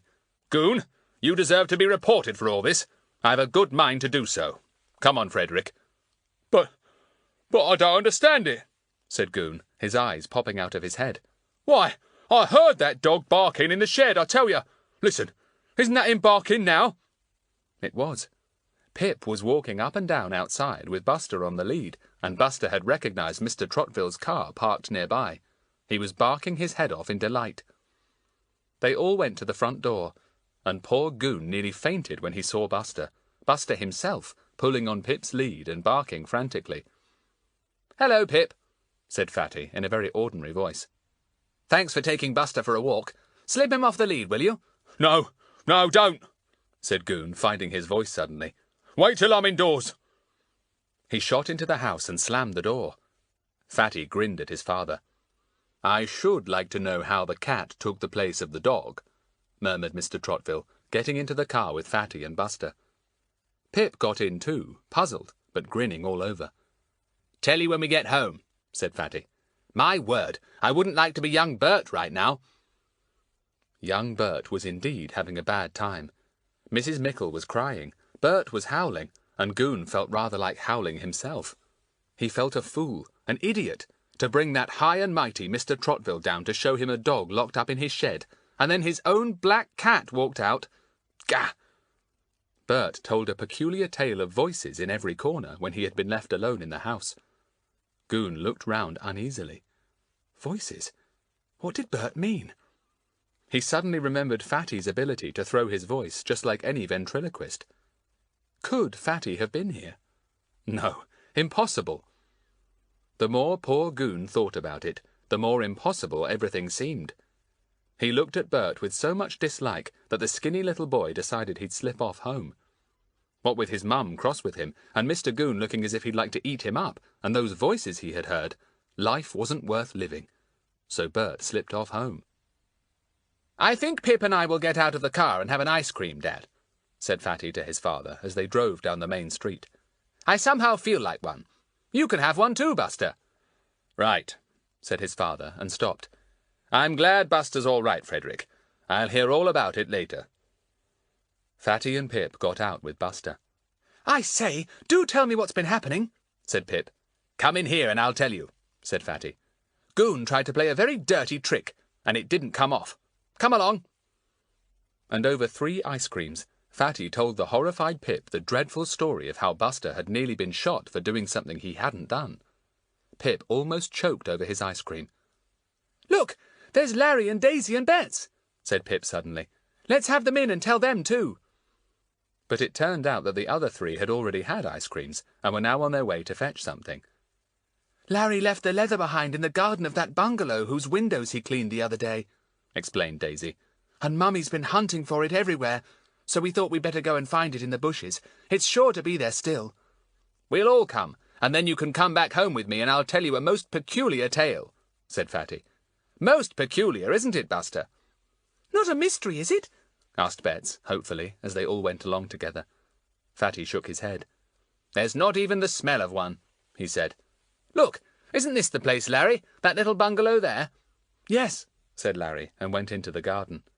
He came back quite quickly, looking rather scared. "I say, there's somebody shouting like anything in that bungalow. It sounds as if they're yelling, 'Police, police, police!'" "Really? Come on, we'll see what's up," said Fatty, and they all trooped in at the gate. Fatty went to the door. It was shut. From within came a curious croaking shout. "Police! Police! Fetch the police!" "Whatever can be the matter?" said Fatty. "I'd better go in and see." Chapter 9. The Old Man in the Bungalow. The 5 children and Buster went up the path. The front door was shut. Fatty went in to look at one of the windows, and the others followed. Green curtains were drawn back to let the light into the room. In the middle of the room sat an old man in a small armchair. He was beating on the arms and shouting, "Police! Police! Fetch the police!" "It's the old man I saw when I cleaned the windows," said Larry. "What's the matter with him? Why does he want the police?" They all looked at the old fellow. He had on a dressing gown over pyjamas and a nightcap that had slipped to one side of his bald head. He had a small beard on his chin and a scarf tied loosely round his neck. By the stove stood a wheelchair with a rug half falling off it, and on a shelf nearby was a small portable radio within reach of the old man's hand. The children could hear it playing loudly. "Something's upset the old fellow," said Fatty. "Let's try the door and see if it's unlocked." They went back to the door, and Fatty turned the handle. The door opened at once. They all went in, Buster too. The old man neither heard nor saw them. He still sat in the chair, beating its arms and wailing for the police. Fatty touched him on the arm, and the old fellow jumped. He stopped shouting and blinked up at Fatty with watery eyes. He put out his hand and felt along Fatty's coat. "Who is it? Is it the police? Who are you?" "It's someone who heard you shouting and came to see what was the matter," said Fatty, speaking loudly. "Can we help you? What has happened?" It was clear that the old man could hardly see. He peered round at the others and drew his dressing gown round him. He began to shiver. "Look, you get back to the fire," said Fatty. "I'll take one arm. Larry, you take the other. The old fellow has had a shock of some kind. He's trembling. Turn off that radio, Bets." The old man made no objection to being helped to his own chair. He sat down in it with a sigh and let Daisy arrange his cushions and rug. He peered at them again. "Who are you all? Fetch the police, I say," he said, and his voice quavered as he spoke. "Do tell us what's the matter," said Daisy, but he couldn't hear her, and she repeated the question loudly. "Matter? Matter enough! My money's gone," he said, and his voice rose to a howl. "All my money! Now what's to happen to me?" "How do you know it's gone?" said Fatty loudly. "Didn't you keep it in the bank or the post office?" "Banks? I don't trust banks," wailed the old fellow. "I hid it where nobody could find it. Now it's gone." "Where did you hide it?" asked Larry. "What? What's that?" said the old man, cupping his hand over his ear. "Speak up." "I said, where did you hide it?" repeated Larry. A sly look came over the old fellow's face. He shook his head. "I shan't tell you. No, that's my secret. It was hidden where nobody could find it. But now it's gone." "Tell us where you hid it, and we'll have a good look for it ourselves," said Daisy loudly. But the old man shook his head more vigorously than ever. "You get the police," he said. "I want the police. £200, that's what's gone. All my savings. The police will get it back for me. You get the police." Fatty didn't in the least want to go and find Mr. Goon. Goon would turn them all out and not let them help at all. He would be bossy and domineering and a perfect nuisance. "When did you miss the money?" he asked the old man. "Just now," he said. "About 10 minutes ago. I looked for it and it was gone. Oh, I'm a poor old man and people have robbed me. Get the police." "We will," said Fatty comfortingly. "Just tell us when you last saw the money. Do you remember?" "Course I remember," said the old fellow, pulling his nightcap straight. "But I didn't see it. I'm nearly blind. I felt it. It was there all right." "When was that?" asked Fatty patiently. "Last night," said the old man. "About midnight, I reckon. I was in bed and I couldn't sleep, and I sat up and worried about my money. You see, I'm all alone here since my daughter's gone away. Well, I got out of bed and I came in here, and I felt for my money. It was there all right." "I see," said Fatty. "So somebody must have taken it between then and now. Has anyone been to see you this morning?" Yes, of course," he said. "But I'm muddled now. I'll misremember who came, except my granddaughter, of course. She comes every day and cleans round. She's a good girl. And the grocer came, but I'll misremember. You get the police. They'll find my money for me." A big tear fell from one eye and rolled down his cheek. Bets felt very sorry for him. Poor old man, all alone and worried about his money. Where could it be? Had it really been stolen, or had he just forgotten where he had put it? If only he would tell them. "We'll have to tell Mr. Goon," said Fatty to the others. "It's a pity. We might have been able to clear this up ourselves if we'd had a chance." The 5 children suddenly heard footsteps coming up the path. Who was it? There was a loud knock at the door, then the handle turned, and a man walked in. He stared in surprise at the children. Buster barked loudly. "Hello," said the man. He was young and smartly dressed. "Who are you? "Are you visiting my great-uncle?" "Hello, uncle. How are you?" "Oh, Wilfred, is it you?" said the old man, putting out a hand as if to find out where Wilfred was. "Wilfred, my money's gone." "What? Gone? What do you mean?" asked Wilfred. "Didn't I tell you somebody would rob you if you didn't let me put it into the bank for you?" It's gone," said his uncle, rocking himself to and fro. "Where did you keep it?" asked Wilfred, looking all round. "I'll bet it's not gone, uncle. You've forgotten where you hid it. Maybe up the chimney, or under a floorboard." "I'm not telling anyone," said the old man. I want the police. I'm tired. I want my money and I want the police. We'll go and telephone the police if you like, Fatty offered. I see there are telephone wires leading next door. I expect they'd let me use the phone. What are you doing here, anyway? Said Wilfred suddenly. Nothing. We just heard the old man calling, said Fatty, thinking it better not to say that Larry had gone to find the leather he had left behind in the bushes and had heard the old man shouting as he passed the bungalow. Anyway, we'll go and telephone now. The police will be up in a few minutes, I'm sure. Goodbye, said Bets to the old man, but he didn't hear her. He was moaning softly to himself. My money. Now what shall I do? All gone. All gone. The five of them went out with Buster. They went down the path and walked beside the fence till they came to green trees. They went up the path to the blue front door. Fatty rang the bell. A pleasant-faced woman answered it. She looked very French, and Fatty decided that she must be the sister whose house the bundled-up man had tried so hard to find. Excuse me, said Fatty politely. Do you think I might use your telephone? The old man in the bungalow next door has been robbed, and we want to tell the police. The woman looked startled. A robbery? Next door? Oh, the poor old man. Yes, come in and use my telephone. It is in this room here. She spoke English extremely well, but had a slight accent which was rather pleasant. She was very like her brother. She took them into a room off the hall. A couch stood by the window, and a man lay on it coughing. He turned as they came in. Henri, these children want to use the telephone, said the woman. You do not mind? Enter, I pray you, said the man, and then stared. Ah, he said, these children I have seen before, n'est-ce pas? Yes, said Fatty. We guided you to green trees, you remember? Yes, green trees, said the man with a smile. He looked quite different now, without his bulky overcoat, scarf, and pulled-down hat. Younger and pleasanter. He coughed. You will pardon me if I lie here. I am not so well. Of course, said Fatty. I hope you don't mind our coming in here like this, but the old fellow next door has been robbed of his money, or so he says, and we want to tell the police. Fatty picked up the receiver of the telephone. Police station, he said.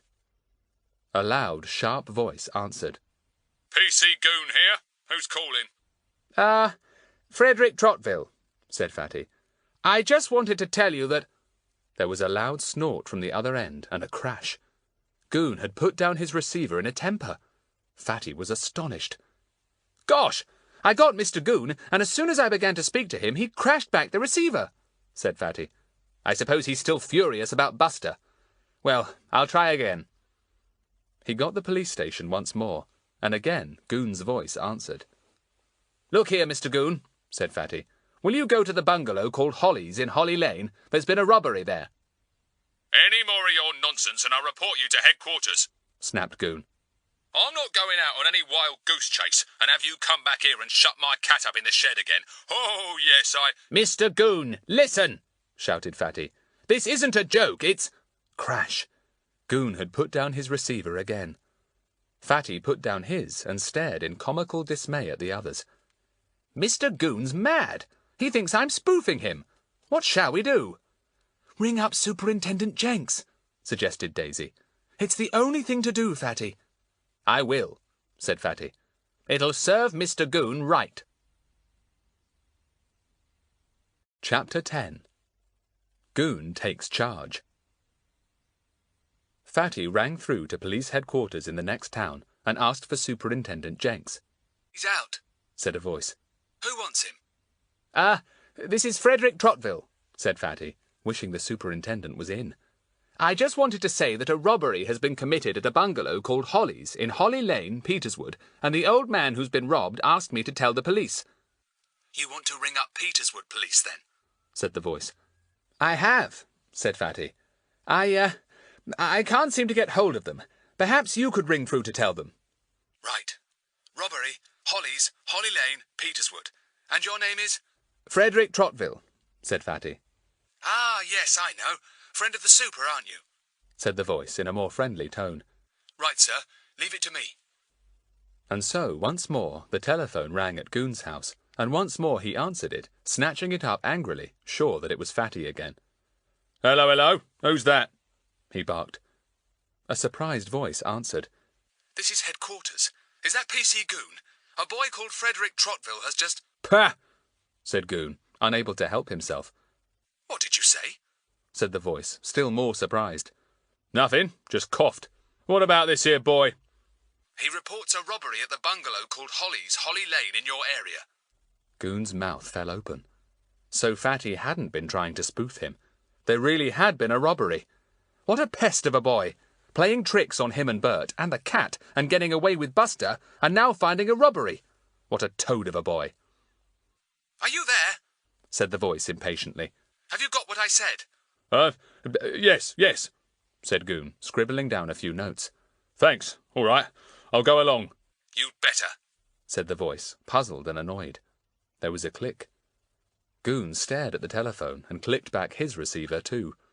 Now he'd get a rap on the knuckles for making Fatty ring headquarters. Why hadn't he listened to him when he telephoned? He got out his bicycle and yelled to Mrs. Mickle, Be back in half an hour, I expect. Have my dinner ready. This is an urgent job. The 5 children had not left Greentrees by the time Goon cycled up. They were talking to the Frenchman, whose name turned out to be Henri Crozier. They told him all about the old fellow next door.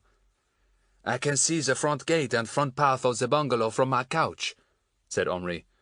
"I got my sister to put the couch here because it's a pleasant view, and I can see people who come and go down the road." They all looked out of the window. "You must have seen us going in then," said Fatty. "Did you?" "Oh, yes," said Henri. "First I saw this boy, what does he call himself, Larry? He went in and up the path, and then he came running back to you, and you all went up the path and in at the front door." Larry went red. He hoped to goodness that Henri wasn't going to ask him why he had first gone in at the gate. It wouldn't be at all easy to explain how it was that he had left a window leather in the bushes. Fortunately, his sister came bustling in just then. Her name was Mrs. Harris, and her husband, who was away, was English. She carried a box of French chocolates, very rich and creamy. "Oh, thanks," said Daisy, and took one. They all helped themselves, and then there came a sudden exclamation from Henri. "See, the police have arrived." Sure enough, Mr. Goon was wheeling his bicycle up the front path next door. The door opened as he came, and the young man, Wilfred, appeared. He said something to Goon, and they both disappeared into the bungalow. "Well, now perhaps the old man will be happy," said Fatty. "My word, what a super chocolate! We don't get chocolates like that here, Mrs. Harris." "We'd better go," said Pip, looking at his watch. "Do you know it's almost 1 o'clock?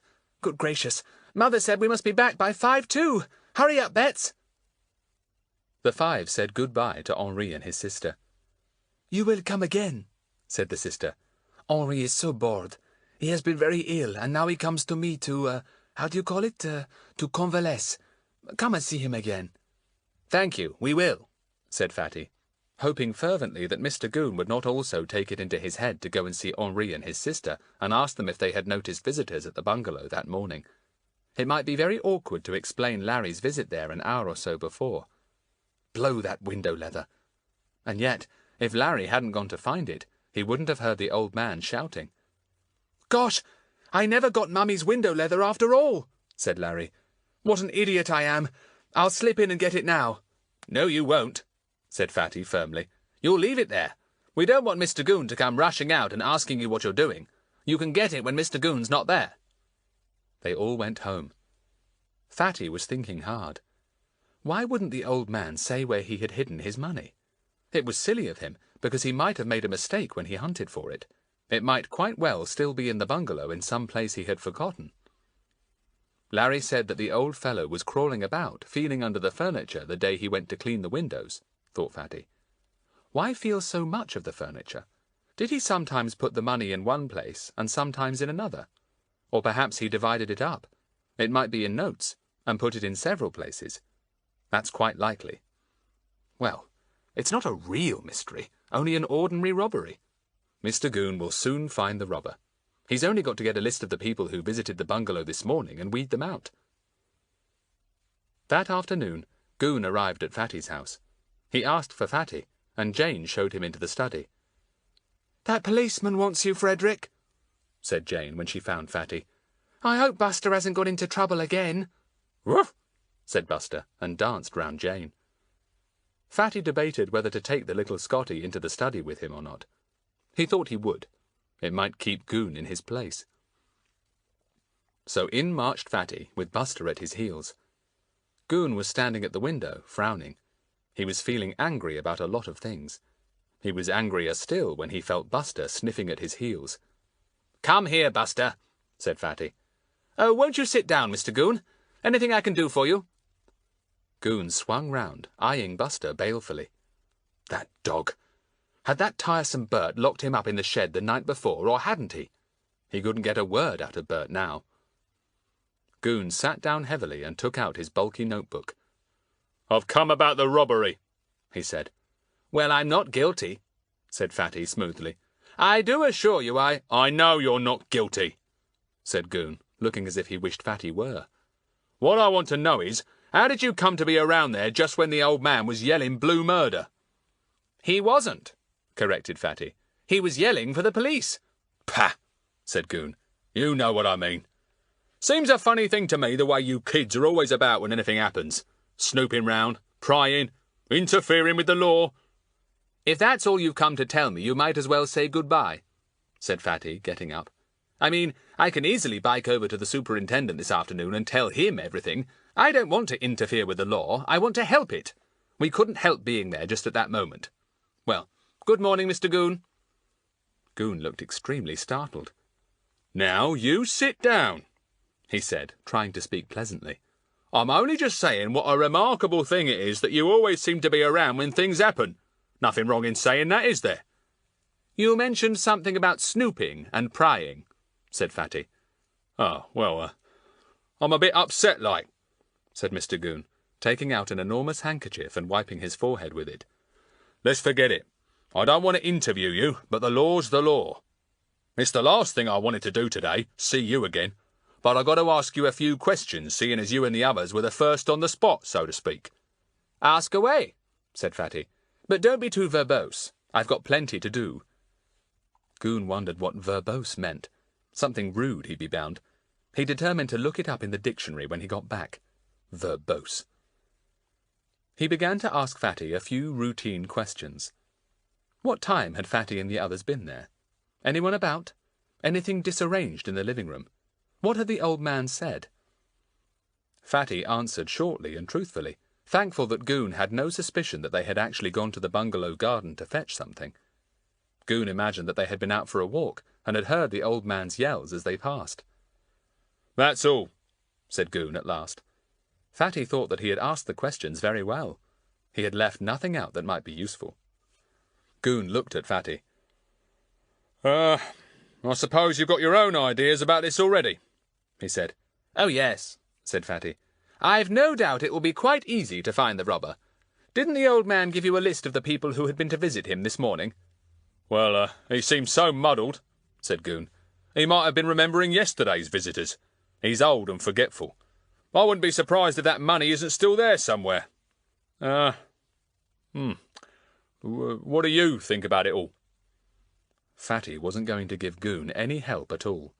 He remembered how Goon had given Bert money to catch Buster. He got up suddenly, not wanting to look at the policeman any more. "Good morning," he said to Goon, and showed him out very firmly.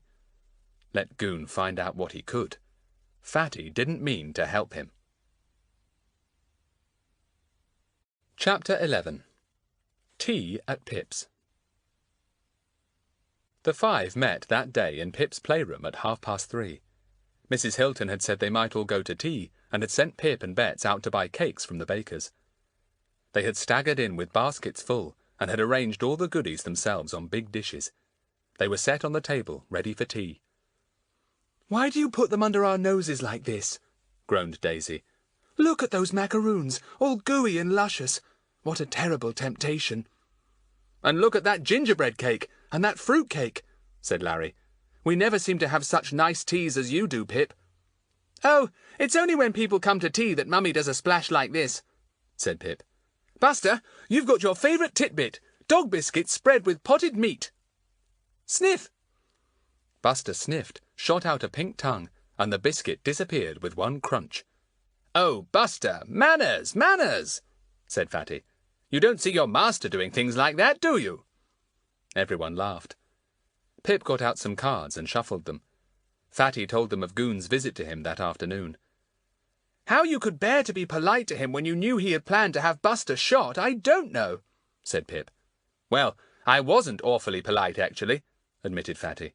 "Also, I was a bit afraid he'd ask why we were there. I wish to goodness you'd taken away that window leather, Larry. I wouldn't put it past old Mr. Goon to snoop round the garden and find it." "Blow," said Larry. "Mummy keeps on asking about it. I really must get it soon. I would have bought a new one, but when Daisy and I looked in the shop this afternoon, the big ones were very expensive." "I'll get it from the bungalow garden for you," said Fatty. "You mustn't go bursting in at the garden gate in full daylight and come out waving a window leather. I'll go tonight and get it when it's dark." "I shouldn't have gone in daylight anyhow," said Larry, a little offended. "I'm not quite an idiot. But I'd be glad if you got it for me, actually, because it's difficult for me to slip out at night. It's easy for you. You can always say you're taking Buster for a walk." "I usually do take him for a run last thing at night," said Fatty. "I'll go tonight, and I'll bring the leather here to you tomorrow." "Are we going to go and see that old man again?" asked Daisy.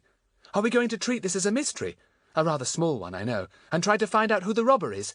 Or are we going to let Mr. Goon get on with it, and not bother about it at all ourselves?" "Well, I don't actually think there's much mystery," said Fatty. "Either the money is still there, hidden, and the old fellow has forgotten where, or someone's taken it who knew it was hidden.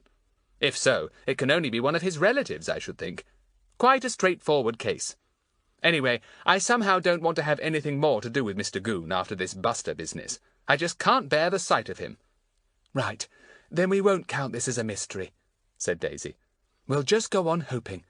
What I was going to say was that the person who would really know who visited the old man this morning would be that Frenchman, Mr. Henri.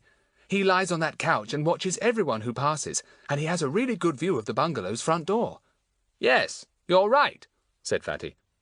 "He would be the first one we'd ask for a bit of information. But I think we'll leave this to Mr. Goon. To tell you the truth, I'm a bit afraid of somebody asking about a window cleaner. Somebody may have spotted Larry, and we'd look rather foolish if it came out about his cleaning the windows." "I always thought it was rather a silly thing to ask me to do," said Larry. "I said so at the time." "Well, maybe it was a bit mad," said Fatty.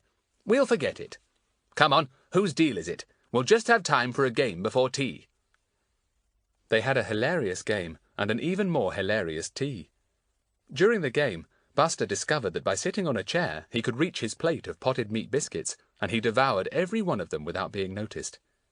He then quietly jumped down and went and lay by Bets. "Isn't he good and quiet today?" said Bets, patting him. "He's usually too silly for words when we play cards and don't take any notice of him. Last time he smacked all my cards out of my hand, I remember. Didn't you, Buster?" "Ruff," said Buster in a quiet voice. He was beginning to feel very guilty. Larry tickled him. Buster didn't jump up and caper round as he usually did. He just let Larry tickle him. Larry looked at him closely. "Why don't you wag your tail?" he said. "Don't you think Buster's gone rather quiet? Buster, old fellow, what's up?" Buster's tail remained quite still, without a wag. Bets looked at him in alarm. "He can't be feeling well. Buster, good dog. Stand up, Buster, and wag your tail." Buster stood up, looking the picture of misery, head down and tail down. What a fuss the children made of him! He was patted and petted, stroked and fondled. "Should we take him to the vet?" said Bets. "Fatty, do you think anything's wrong?" "We'll try him with one of his favourite potted meat biscuits," said Fatty, getting up. He saw the empty plate at once. "Buster! You greedy pig! How dare you show such bad manners when I take you out to tea? I'm ashamed of you. Go to the corner." "Oh, what's he done?" cried Bets, as poor Buster walked to the nearest corner and sat there, face to the wall. "Eaten every single one of his biscuits while we weren't looking," said Fatty. "I never heard a single crunch, did you? Bad dog, Buster. No, Bets, you're not to go to him. Look at the plate next to his biscuits, too. It looks as if Buster has been taking a few licks at that macaroon." "Well, I'd rather he was naughty than ill," said Bets, making up her mind to slip Buster a bit of macaroon at tea time. "Oh, Buster, what a thing to do!" Buster made a moaning sound and hung his head still more. "Take no notice of him," said Fatty. Another word from us and he'll burst into tears. It wouldn't matter. He'd lick them all up, said Bets. That's the best thing about being a dog. If you upset a dish, you can always lick up the mess. Now don't even mention Buster's name, said Fatty firmly. He's in disgrace. Come on, it's my turn to play. Buster had to remain in the corner while the 5 children had their own tea. Bets spilt some runny strawberry jam on the clean tablecloth. Get something to wipe it, said Pip. You really are a messer, Bets. I'm a dog. I'm going to lick it up, said Bets, and she did, which made them all laugh. Tea became more and more hilarious until Pip laughed so much that he fell off his chair and pulled a plate of cake slices on top of him. The door opened, and Mrs. Hilton looked in. What was that crash? She said. Is anybody hurt? Oh, Pip, what are you doing on the floor with cakes all over you? Please get up. Remember, you are the host. Be hostly, Pip, said Bets, and Pip began to laugh again. Buster came out of his corner hopefully when he saw the pieces of cake on the floor. No, Buster, the floor is perfectly clean, and we can eat the slices ourselves, thank you, said Pip. Has Mummy gone? Oh dear, I really must be hostly. Shall we let Buster come out of his corner? I'm sure he must be very sorry now. So, much to Buster's joy, he was allowed to join the others again, and was so pleased to be in favour that he went round licking everyone in all the bare places he could find. Really, we need a towel, said Daisy. That's the 3rd time you've licked my knees, Buster. They're dripping with lick. The evening went too quickly. Fatty exclaimed when he looked at the playroom clock. Phew! Almost 7 o'clock. You have your supper at 7, don't you, Pip? Gosh, yes, and we've got to go and wash and get tidy, said Pip, scrambling up. Sorry to rush you off, but you know what our household's like. Everything on the dot. See yourselves out, will you? Fatty, Larry, Daisy and Buster went downstairs quietly and out of the garden door. It was getting dark. It's a pity we haven't a mystery on hand, said Larry, turning on his bicycle lamp. I feel like one somehow. It's nice when we've got our teeth into a good, juicy mystery. Well, one may turn up at any time, said Fatty. Your lamp all right, Daisy? Goodbye, then. We'll see each other sometime tomorrow. They all cycled off, parting at the corner. Fatty yawned. He had slept very little the night before because he had been so worried about Buster. He felt very sleepy now. I'll go to bed early, he thought. I'll take a book and read. I'll soon be asleep. So, much to his parents' surprise, for Fatty was usually rather a late bird, he went up to bed about 8:45 with Buster at his heels. He had a bath and was soon settled into bed. He opened his book and read a page or two, and then, before he had even turned out his light, he was fast asleep. 9:30 struck. 10 o'clock. 10:30. 11. Everyone in the house was now in bed, and Fatty's light was the only one left on. Buster lay quiet for some time. Then he stirred. Why hadn't Fatty taken him out for a run? He leapt on the bed and woke Fatty up with a jump. Gosh, it's you, you little wretch, said Fatty, sitting up suddenly. I thought you were a burglar or something. What's the time? Almost 11:30. Now, don't say you want a walk at this hour, because you won't get one. I'm going to turn out the light, see? It was just as he switched off his lamp that Fatty remembered something. Blow, blow, blow! I never went to get that horrible window leather. Blow! He thought about it. Well, he must go and get it. He had promised Larry, and anyway, it was important. He swung his feet out of the bed and dressed hurriedly. We'll be back soon, he said to Buster. We'll only be a few minutes. But he wasn't back soon. Fatty had a most peculiar midnight adventure. Chapter 12. Strange Happenings. Fatty went cautiously down the stairs with Buster. Buster always knew when he had to be quiet. He almost held his breath as he padded downstairs at Fatty's heels. Out of the garden door, Buster, whispered Fatty, and Buster led the way down the side passage. Fatty unlocked and unbolted the door quietly and closed it again. He locked it behind him. Then he and Buster made their way to the back gate and slipped out into the road. Buster liked this. It was exciting to be all alone with Fatty late at night. Smells seemed much stronger than in the daytime. Shadows were more exciting. Buster jumped up and gave Fatty's hand a small lick. "We're going to that bungalow called Holly's," Fatty told him. "Got to collect something for Larry. If I can't find it, you'll have to sniff about for it, Buster." "Ruff," said Buster happily, and ran on ahead. Up this way, down that, round a corner, and by a lamp-post. The street-lights went off at 12. Soon it would be midnight, and then there would be not even a lamp to break the darkness. It was a very cloudy night, and the clouds were low and thick. Fatty felt a spot of rain. He put his hand in his pocket to make sure he had his torch. Between the lamp-posts the way was very dark. Yes, his torch was there. Good. "I'll need it when I creep into the bungalow garden," thought Fatty. "I'll never find Larry's leather without a light." He came to the turning into Holly Lane. The street lamps suddenly went out. 12 o'clock. Fatty got out his torch. He simply couldn't see a step in front of him without it on this dark night. He came to the front gate of the little bungalow. It was all in darkness. Fatty stood and listened. Not a sound could be heard. He could go and search in safety. He opened the front gate, shut it softly, and went up the path with Buster. He turned off to the side of the bungalow and went into the little thicket of bushes there. He switched on his torch and began to hunt around.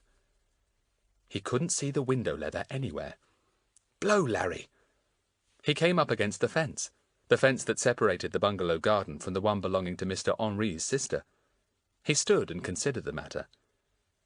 Could the wind possibly have blown the leather over the fence? He wondered. No, leathers are such heavy things when wet, as Larry's was. On the other hand, the wind might have dried it, and it would then become dry and light. The wind might take it then.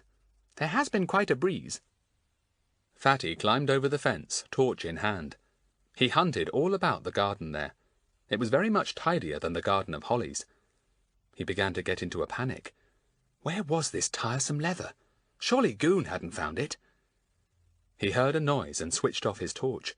It was the sound of a car engine coming up the road. Fatty thought he would wait for the car to pass and then have one more look. But the car didn't pass. It seemed to stop quite nearby. Fatty frowned. Why didn't the car go through some gateway and on into its own carriage so late at night? Then he remembered that there was a doctor's house opposite. Possibly the doctor had come home for something and gone into his house for it. He would come back in a few minutes and drive off again to a patient. So Fatty crouched under a bush and waited, with Buster by his side. The car's engine had been turned off. Fatty could hear no footsteps at all. But he suddenly thought he could hear a bump or two, and surely that was somebody panting. He was puzzled. It all sounded rather nearer than the doctor's house. Surely the car wasn't outside Holly's. If so, what was going on? Fatty crept back to the fence that separated the two gardens. He climbed over it cautiously, lifting Buster up too and putting him down in the bungalow garden. "Shh, Buster," he whispered. "Quiet now." Buster froze still. He gave a tiny growl as if to say, "Funny goings-on somewhere," then was quite quiet. Fatty crept between the bushes and stopped suddenly. He could see a torch bobbing along about 2 feet above the front path. Somebody was there, carrying it. Somebody who was panting hard. Somebody who wore rubber-soled shoes, too, for not a footstep could be heard. Fatty suddenly heard a whisper. So there were 2 people, then. Who were they? And what in the world were they doing? Surely they weren't kidnapping the old man. Fatty frowned. He had better find out about that poor old fellow. He slept in the back room of the bungalow. That was where Larry had seen his bed. If I slip round to the back and shine my torch in at the window, I could perhaps see if the old man is there or not, he thought. So he crept round the bushes once more and came to the back of the little bungalow. The window was open. Fatty was just about to shine his torch through the opening when he heard a noise. Someone was snoring. Snoring very loudly indeed. The old man was safe then. Fatty stood and listened for a while and then made his way back into the bushes. He really must see what was up. He heard the sound of the front door closing very quietly.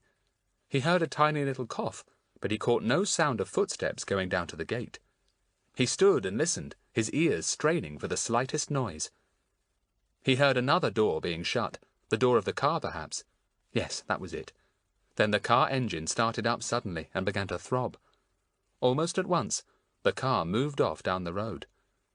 Fatty leapt to the front fence and shone his torch on it. He saw only a dark shadow as the car drove away. His torch could not even pick out the number. "What a peculiar business," thought Fatty. "What did those fellows come to fetch? Or perhaps they brought something. I'll go and peep in at the front windows." But thick curtains of some green material stretched across the front windows, with not a crack between them to shine his light through. Fatty went to the front door and tried it. No, that was now locked. It was all most mysterious.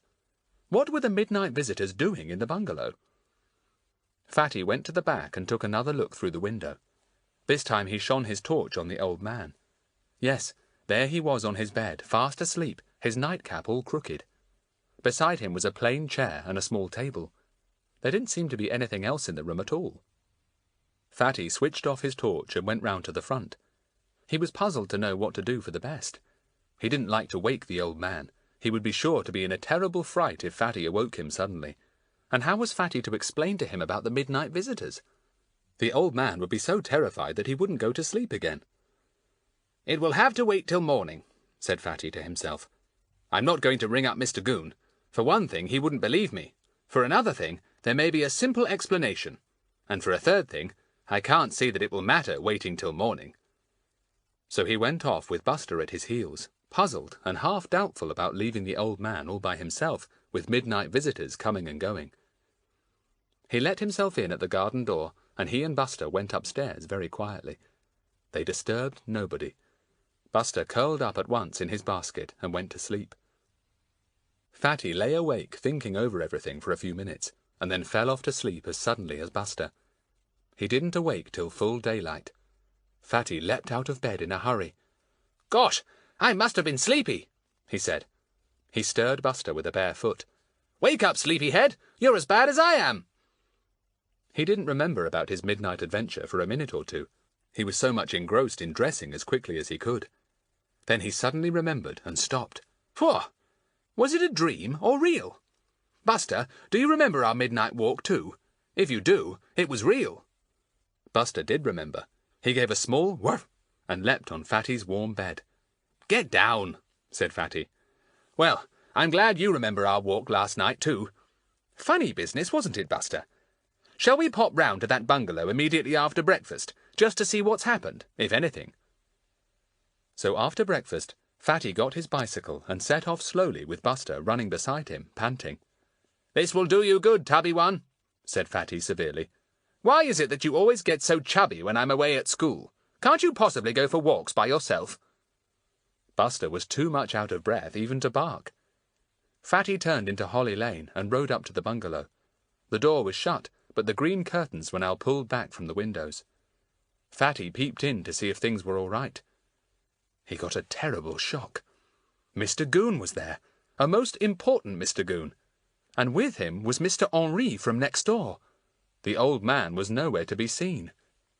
But what startled Fatty most was that there was not a stick of furniture in the front room. It was completely empty, not even a carpet on the floor. He stood gaping in at the window. Mr. Goon swung round and saw him.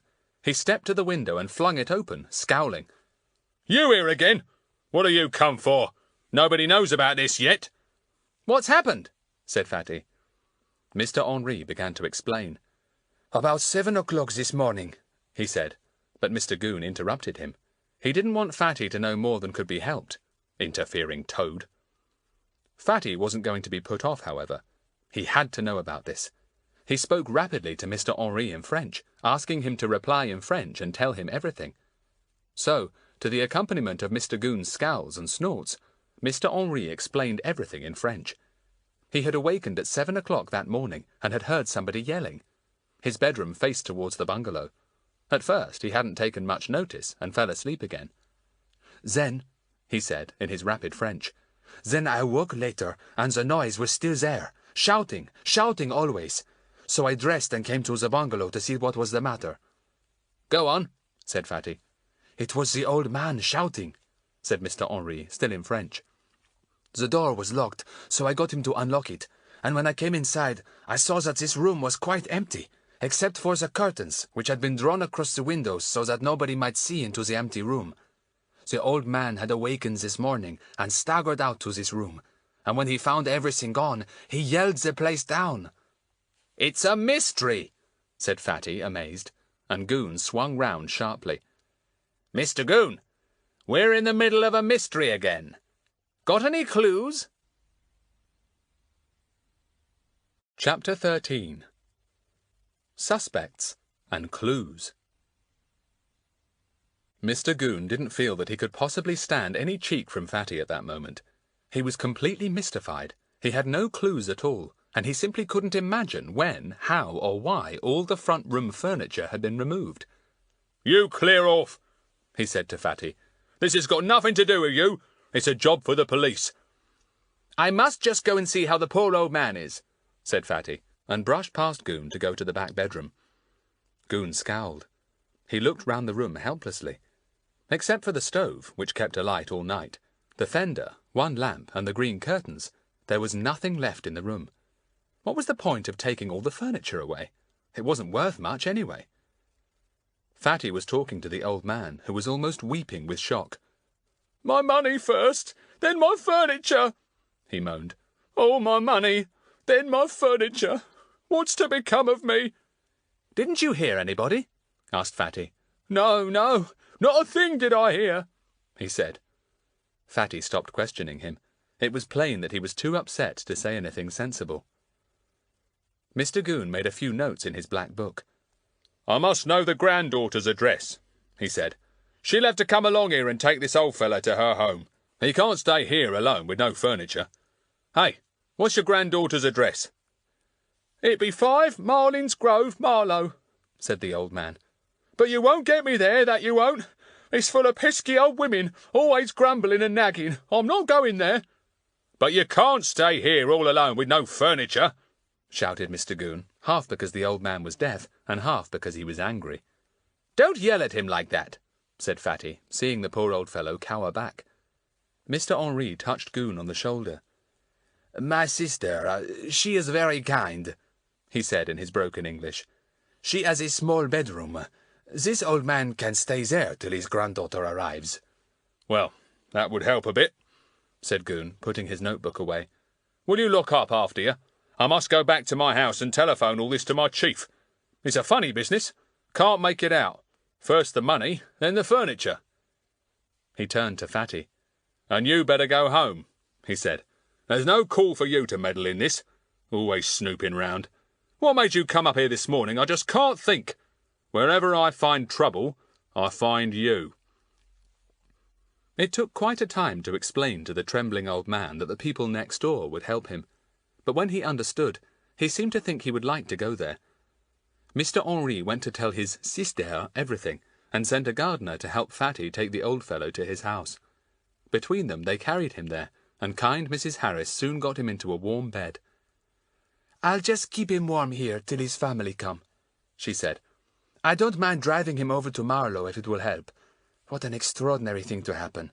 Taking away his furniture in the middle of the night. I never heard even the smallest noise."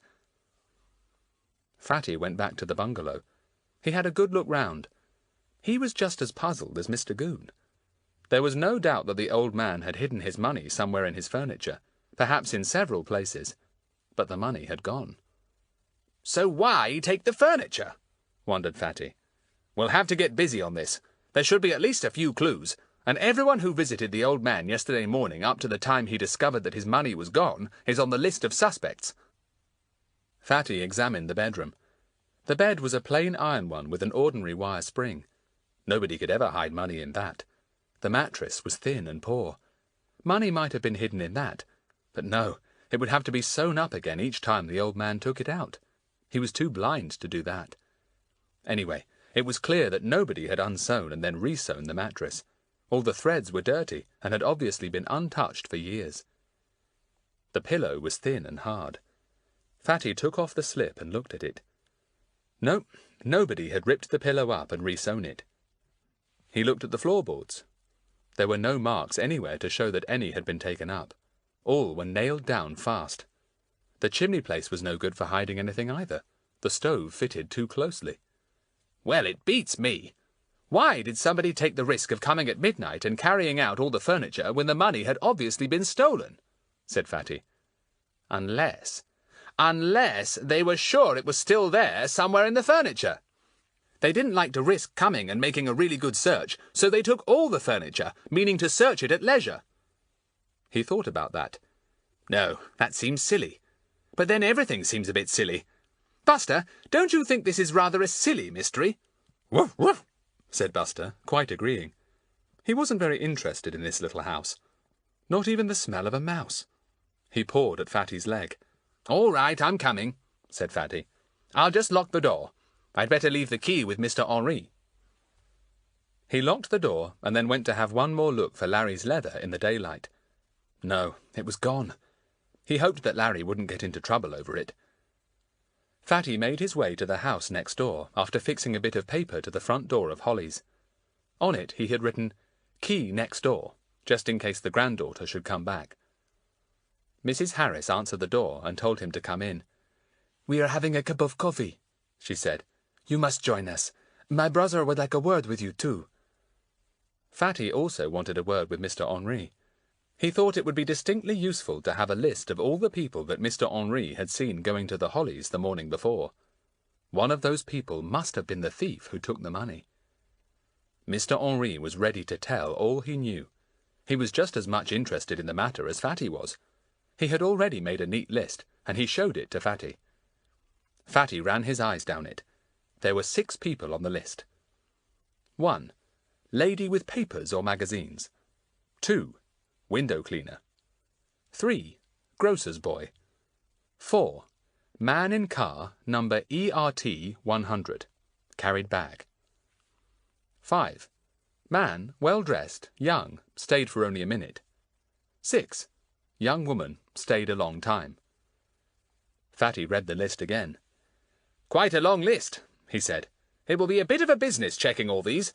I wonder if the old man could help a bit with some of them." "He said his granddaughter came to do some cleaning," said Mr. Henri. "So that must be the young woman. And he says he thinks his nephew came, but he's so muddled. He doesn't seem to remember any of the others. I can give you more details, of course. For instance, the woman with the magazines or papers wore a red coat and had a hat with red roses on it." "Yes, all the details would be a help," said Fatty. "What about the grocer's boy?" "He came on a bicycle with the name of Wellburn on the front of the basket," said Mr. Henri, who seemed a remarkably observant fellow. "A red-haired boy." "Did you notice if the window cleaner had a name on his pail or bicycle?" asked Fatty, wondering if the cleaner had noticed how remarkably clean the windows of Holly's had been. After all, Larry had cleaned them only a day or 2 before. No, Mr. Henri hadn't seen the window cleaner's name, but he thought it must be the same that his sister had. They could ask her. "Well, we can go through all these and see if any of them are likely to have taken the money," said Fatty. "But I think we can cross out the grocer's boy, for instance." "Ah, no," said Mr. Henri. "He was in Holly's for quite a long time. It might well be he." "Oh, yes, you're right. We must go into every one of these names," said Fatty. "Well, I'll get the others to help. They'll have to do some real detective work, I can see." He drank his coffee and talked a little longer. Mr. Henri was now back on the couch, coughing rather a lot. "It is the excitement," said his sister. "He is really much better. Come and see him whenever you like, and ask him what you like. It is a puzzle he would like to solve." Fatty said goodbye and went. He was just walking home when he suddenly remembered that he had come on his bicycle. Where had he left it? Oh yes, by Holly's. He went back to get it and wheeled it to the road. A thought flashed into his head. The car that had taken away the furniture last night. It must have stood just here in the road outside Holly's front gate. But now he was sure that it couldn't have been a car. It must have been a small van of some kind, perhaps a small removal van. He looked down on the road. It was not a good road, and was muddy and soft just there. The marks of wheels were plainly to be seen. "Ah," said Fatty, pleased. "I'm a really bad detective lately. I nearly forgot to check up for wheel marks, and here they are under my nose." The tyre marks were big and wide. Too wide for an ordinary car, Fatty decided. much more like those of a small removal van. He got out his notebook and sketched the pattern left in the mud by the tyres. Then he measured them across and entered the figures down in his notebook. The tyre patterns were so plain that Fatty thought the tyres must be quite new. That might be a help. Nearby was a lamp-post, and a mark on it caught Fatty's eye. It was a straight brown mark, almost a cut in the white lamp-post. Fatty looked at it. That van might quite well have run too close to it, he thought. Anyway, it's worth noting down. Van may be painted a chocolate brown and may have a scratch on wing about 2 feet from ground. Well, we're getting on, I hope. He shut his book, put it into his pocket, and rode off with Buster in the front basket. He wanted to call a meeting of the find-outers that afternoon. This was a mystery, after all, and it needed getting down to, because there were quite a lot of suspects. What a bit of luck that I went to look for Larry's window leather last night, he said to himself as he cycled home. If I hadn't gone and heard all that noise last night, and hadn't gone again to explore this morning, old Mr. Goon would have had the field to himself. He wouldn't have told us a thing. Now, as it happens, I know more than he does. Woof, said Buster, agreeing thoroughly. Woof, woof, woof. Chapter 14. Fatty tells quite a story. At 3 o'clock that afternoon, Larry, Daisy, Pip and Bets came along to Fatty's shed. He was already there, and on the bench at one side were 2 or 3 sheets of neatly written notes. Fatty was just reading them over. "Come in," he called, and the 4 trooped in. They looked excited. Fatty had already telephoned them to say that there really was a mystery now, and they all wanted to know about it. "All sorts of rumours are flying round, Fatty," said Larry. "Is it true that somebody took away all the furniture in the middle of the night from Holly's cottage, and the old man was found lying on the floor because the thieves even took his bed?" Fatty laughed. "How do people get hold of these things? It's true that the furniture went, but the old man slept peacefully all through the robbery, on his own bed. They didn't touch that. They did the job so quietly that he never heard a thing, snored all through it." "How do you know that?" said Pip, a little scornfully. "You weren't there." "Well, it so happens that I was," said Fatty, surprising the others very much. They stared at him. "You were there, last night, when the furniture was all taken away?" said Larry at last. "Well, why didn't you stop them then?" "Because I had no idea what was being taken," said Fatty. "It was pitch dark, and they did the whole thing so quietly. But look, let me tell you everything in its right order. Quite a lot has happened, actually, and we've got to get right down to this and really find out what's going on." "Yes, but just let me interrupt for a minute," said Larry. "Did you find my window leather? Mummy was on and on about it this morning." "No, I didn't," said Fatty. "I'm sorry about that, but honestly it wasn't anywhere to be found. All I hope is that Mr. Goon didn't find it." "Well, he'd think it belonged to the woman who cleans Holly's cottage," said Daisy. "We'll just have to buy Mummy another one, Larry." "Blow," said Larry. "That really was a silly idea of yours, Fatty, making me go and clean those windows." "Yes, but remember that it was all because of that we're in on this mystery," said Fatty. "It really began with you seeing that old man crawling about jabbing at all his furniture, and then us going back to collect your leather and hearing him yelling for the police." "That's true," said Larry. "Well, all right. I'll say that a very silly idea happened to turn out well, but that's as far as I'll go." Fatty changed the subject. He picked up his notes. "Now listen," he said. "I've written a short summary of what's happened so far, to get our minds clear, so to speak, and I'll read it. Then we'll discuss any clues and all the suspects and make plans. Ready?" "Yes, this sounds good," said Pip, settling himself comfortably on a box. "Well, get ready to use your brains," said Fatty. "Buster, sit still and listen too. It disturbs me if you keep snuffling for mice in that corner. Sit, Buster." Buster sat, his ears pricked as if he were quite ready to listen. Fatty went quickly through his notes. "The mystery begins when Larry goes to Holly's to clean the windows. He saw the old man there crawling about poking at his furniture. We know now that he was looking to make sure that his savings were safely where he had hidden them, either the whole £200 in some particular chair or sofa, or divided up and put into different places, possibly in some carefully prepared hidden pocket under a chair or chairs." "Oh, that reminds me," said Daisy suddenly. Excuse my interrupting, Fatty, but our cleaner told me she knew the old man when he was younger, and he was an upholsterer, so he'd know very well how to make some kind of hidden pockets in furniture, wouldn't he? What's an upholsterer? Asked Bets. It's someone who makes chair covers and curtains, said Pip, and stuffs couches and chairs and things, isn't it, Fatty? Yes, said Fatty. That's an interesting bit of information of yours, Daisy. Very interesting. The old man probably made himself quite a lot of hiding places here and there in the upholstery of his chairs or sofas. I'll just add a note about it. Daisy looked pleased. It's a sort of clue, isn't it? She said. A very small one, I know.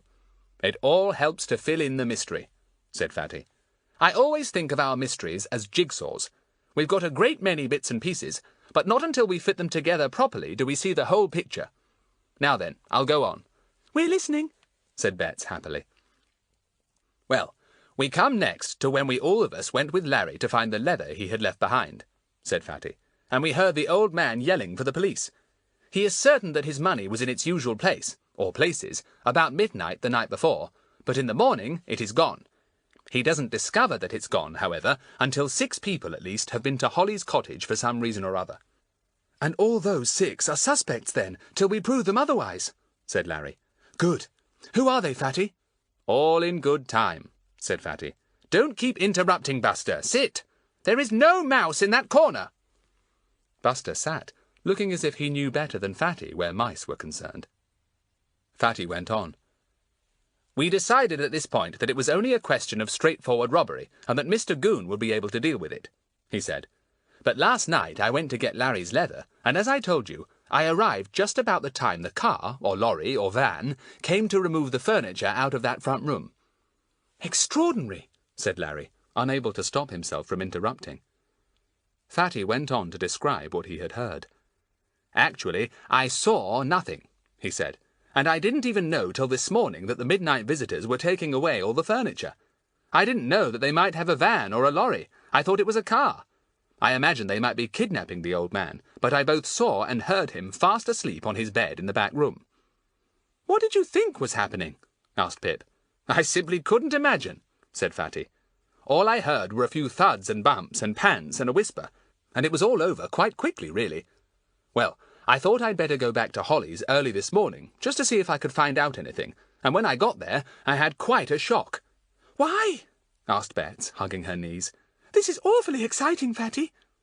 Well, I found Mr. Goon there, and the old fellow, of course, and Mr. Henri, that Frenchman you all thought was me in disguise. He is staying with his sister next door, as you know, and he heard the old man yelling for help again early this morning. So he went to see what the matter was, and then called the police. Oh, so Mr. Goon was in on this pretty quickly, said Larry, disappointed. Yes, but I wasn't much later in arriving, said Fatty. And wasn't I amazed to find no furniture in that front room? Of course, I knew at once what had happened, because I'd actually heard the men removing it last night, though I didn't tell Mr. Goon that, of course. What happened next? Asked Bets. Nothing much. Mr. Goon went off, leaving Mr. Henri and me with the old man, and Mr. Henri's sister gave him a room till one of his relations came along. So he's there now. I had a good look round Holly's, but I couldn't see anything to help me. Then I went back to Mr. Henri and got a proper list of the people he had seen going to the bungalow yesterday morning. They're the suspects, of course. Let's have a good look, said Larry. But Fatty hadn't quite finished. I've only got one clue, he said, but it might be an important one. He told them about the well-marked prints of the tyres in the mud outside Holly's, and showed them the pattern in his notebook. I think it must have been a small removal van, he said, because the distance between the front and back wheels was rather more than there would be in even a big car. Oh, and the car or van may be a chocolate brown. There was a new brown mark on a nearby lamppost, as if the van's wings had scraped it. Well, it seems as if we have got to tackle the suspects, said Larry, and look out for a chocolate brown van which probably has new tyres of a certain pattern. We'd better all copy out that pattern, Fatty. It would be maddening to see a chocolate brown removal van with new tyres, and not be able to check the pattern. Yes. Well, will you make 4 tracings of the diagram in my notebook, said Fatty. I'll go on with the list of suspects, and we can discuss them. You can trace the markings while you're listening. Fatty turned to his list of 6 suspects. He read them out. 1. Lady with papers or magazines, dressed in red coat and black hat with roses. 2. Window cleaner. 3. Grocer's boy from Welburn the grocer's, red-haired, and was in the bungalow quite a time. 4. Man with bag, came in car with number ERT 100. 5. Well-dressed young man who stayed for only a minute. And 6. A young woman who stayed a long time. Quite a list, said Larry. A window cleaner, too. I wonder if he noticed how clean the windows were. That's what I wondered, said Fatty with a laugh. I'm going to have a word with the old man about these suspects. He may be able to give me a few more clues about them. Then we must tackle each one. I never much liked that, said Bets. I'm no good at it. Yes, you are, said Fatty. Anyway, doesn't your mother have Welburns for her grocer? You could hang about for the grocer's boy and have a word with him when he brings your groceries. You and Pip could do that. Oh, yes, said Bets, glad that Pip was to help her. What about the lady with the magazines? Would she be the vicar's sister? It sounds rather as if it was somebody delivering the parish magazine. Yes, I can easily find that out, said Fatty. Mother knows her. I'll go and see if she was delivering at Holly's that morning. If so, she's not a suspect, of course. But we can't afford to rule anyone out till we've proved they're all right. And we can look out for car ERT 100, said Pip. I wonder who the young man is, and that young woman who stayed for such a long time. Probably the old man's granddaughter, said Fatty, shutting up his notebook. She comes to clean for him. Pip, you and Bets get on with the grocer boy suspect. Larry, you finish these tracings, will you, and let us each have one. I'll go and find out a bit more about these 6 people if I can. Daisy, will you wander about with Buster and see if you can spot that car? ERT 100, remember? Right, said everyone, and got up. This was exciting. A mystery they could really work on. Now who, of all those 6, was the thief?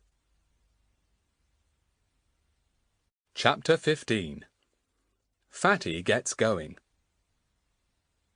Fatty went straight off to Mr. Henri. His sister, Mrs. Harris, was quite pleased to see him. Fatty had excellent manners, and the Frenchwoman liked a boy who knew how to behave.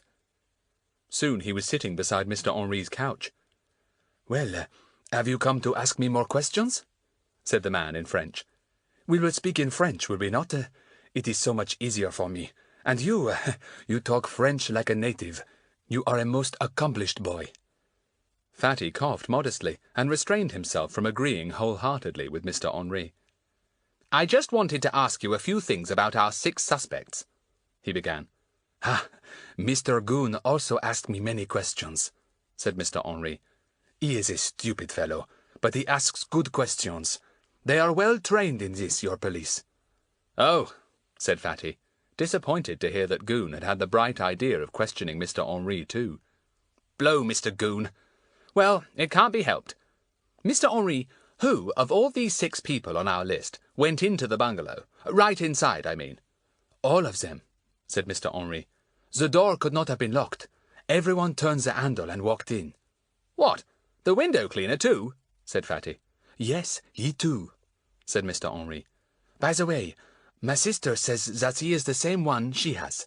He came to do her windows first, and then went to Ollie's." "Does she think he's honest?" asked Fatty. "Perfectly," said Mr. Henri, "and a good cleaner. But you should see him and question him, Frederick." "Oh, I will," said Fatty, "decidedly. You told me too about the lady with the papers or magazines. I think she may have been the vicar's sister, delivering parish magazines." "So, I do not know what they are," said Mr. Henri. "But yes, the lady may have been of that type. She too went in, but she did not stay long." "What about the well-dressed young man you said went in for a short time?" asked Fatty. "Well, he came again when you were there," said Mr. Henri. "You saw him, quite well dressed. Did he not say who he was?" "Gosh, that was the old man's great-nephew," said Fatty. "He called him uncle, I remember. So he came during the morning too, did he? Before we got there? And afterwards as well? Very interesting. I'll find out where he lives and do a spot of interviewing." "The young woman must have been the granddaughter who cleans and cooks for the old fellow," said Mr. Henri. "There was also the man who came in a car. That is all, is it not? Well, which do you suspect the most?" "I don't know," said Fatty. "I really don't. The one I suspect least is the lady with magazines. But even so, I'll have to check up. The worst of it is Mr. Goon has probably checked up too. That makes it more difficult for me. I mean, a policeman has the right to interview people. I haven't." Mrs. Harris came in. "You will stay to tea, won't you?" she said. "We are just going to have it." Fatty shook his head most regretfully. "I'm awfully sorry. Nothing I'd like better. But I must go and do a spot of interviewing before Mr. Goon gets too far ahead of me." He shook hands politely, thanked Mr. Henri, and let himself out. It was about 5:15. He was quite near the vicarage. Should he chance his luck and go and see if the vicar's sister was in? Fatty decided that he would. So he cycled away quickly and was soon riding up the vicarage drive. He saw somebody just by the house, kneeling on a mat, weeding. The vicar's sister! What a bit of luck! Fatty got off his bicycle and said, "Good afternoon." The vicar's sister looked up. She was a small, kindly-faced woman who knew Fatty's mother well. "Ah, Frederick," she said. "Do you want to see the vicar?" "Well, no, I really wanted to see you," said Fatty. "I won't keep you a minute. It's about that poor old man whose money has been stolen. I and my friends happened to be the first ones to help him when he discovered his loss, and—" "Yes, I was so sorry to hear about that," said the vicar's sister. "I had been to see him myself only that morning, left him the parish magazine, you know. His granddaughter reads it to him, and he was sitting in his chair, quite happy, listening to the radio. It was going so loudly that I could hardly hear myself speak." "Did you see anything suspicious at all?" asked Fatty. "We couldn't see anything out of the way when we arrived there." "No, everything seemed just as usual," said the kindly-faced woman. "I just left the magazine, had a few friendly words, and went. Such a pity to hide money in one's house. A real temptation to thieves." "Yes," said Fatty. "Well, thanks very much. I didn't think you could help me, really, but you never know." "How did you know I called there yesterday?" asked the vicar's sister, looking suddenly puzzled. "Oh, I just heard that you did," said Fatty, turning his bicycle round. "Thank you very much. My kind regards to the vicar and his wife." "One off the list of suspects," said Fatty to himself as he rode away. "I felt sure that woman with magazines sounded like the vicar's sister. Anyway, it's quite obvious that she had nothing to do with the money. She didn't say if Mr. Goon had gone to see her. I suppose he hadn't, or she would have told me. Well, I should have thought he would have shot along to interview her, even though he knew she wasn't really a suspect." But Goon had not thought of the vicar's sister. The description of the woman with the magazines had rung a different bell in Mr. Goon's mind. Aha! A red coat and a black hat with roses. Didn't that sound like the woman who had sold him that ticket and read his hand? The woman who had actually seen that boy Frederick in his hand, and a mystery also. "There's more in this hand-reading business than anyone would guess," said Mr. Goon to himself. "Much more. I don't reckon that woman who read my hand has got anything to do with the theft of the money, but I'm pretty certain she's the woman with the papers who visited Holly's yesterday morning, so I'll go and interview her, and maybe she'll read my hand a bit more. Maybe she could tell me more about this mystery she saw in my hand." Poor Goon. He had no idea that his visitor, the woman in the red coat who had sold him the sale ticket, had been Fatty in disguise. He cycled hopefully up to Fatty's house and rang the bell. The woman had told him she was staying for 3 weeks with Fatty's mother, so she should still be there. Fatty had just arrived back himself and was washing his hands in the bathroom. He saw Mr. Goon cycling up the drive and was puzzled. Now what did Mr. Goon want? He dried his hands and slipped downstairs, going into the lounge where his mother was sewing. Jane came into the room almost at once. "Mr. Goon, the policeman, would like a word with you, madam," she said. Mrs. Trottville frowned. She was not fond of Mr. Goon. "Show him in here," she said. "Don't go, Frederick. It may be something to do with you." Mr. Goon came in, his helmet in his hand. He was always on his best behaviour with Mrs. Trottville. Good evening, madam," he said. "I wondered if I could have a word with the lady who is staying with you." Mrs. Trottville looked surprised. "There is no one staying with me at present," she said. "Why do you think there is?" But there must be," said Mr. Goon, startled. "Why, this lady, she came to see me the other morning and sold me a ticket for a sale of work. She said she was a friend of yours and was staying with you for 3 weeks. I wanted to see her to ask her a few questions. I have reason to believe that she was one of the people who went to Holly's, where the robbery was, you know, on the morning that the old man discovered that his money was gone." Fatty turned round and poked the fire vigorously. How marvellous! How super! Goon really and truly thought that one of the suspects was the woman in the red coat who had visited him and read his hand. Fatty himself in disguise. "Really, Mr. Goon, I can't think why in the world this woman said she was staying with me," said Mrs. Trottville, very much on her dignity. "I have never heard of her in my life." But she sold me this ticket for a sale," said poor Mr. Goon in anguish. "Is it a dud, then?" He pushed the ticket at Mrs. Trottville. "No, it is not a dud," she said. "I also have those tickets for sale." "She read my hand, too," wailed Goon, "and the things she said were true." He stopped suddenly. No, it wouldn't do to tell Mrs. Trottville what the woman had said about a big boy. Fatty was having a violent coughing fit, his handkerchief to his face. His mother looked at him, annoyed. "Frederick, go and get a drink of water.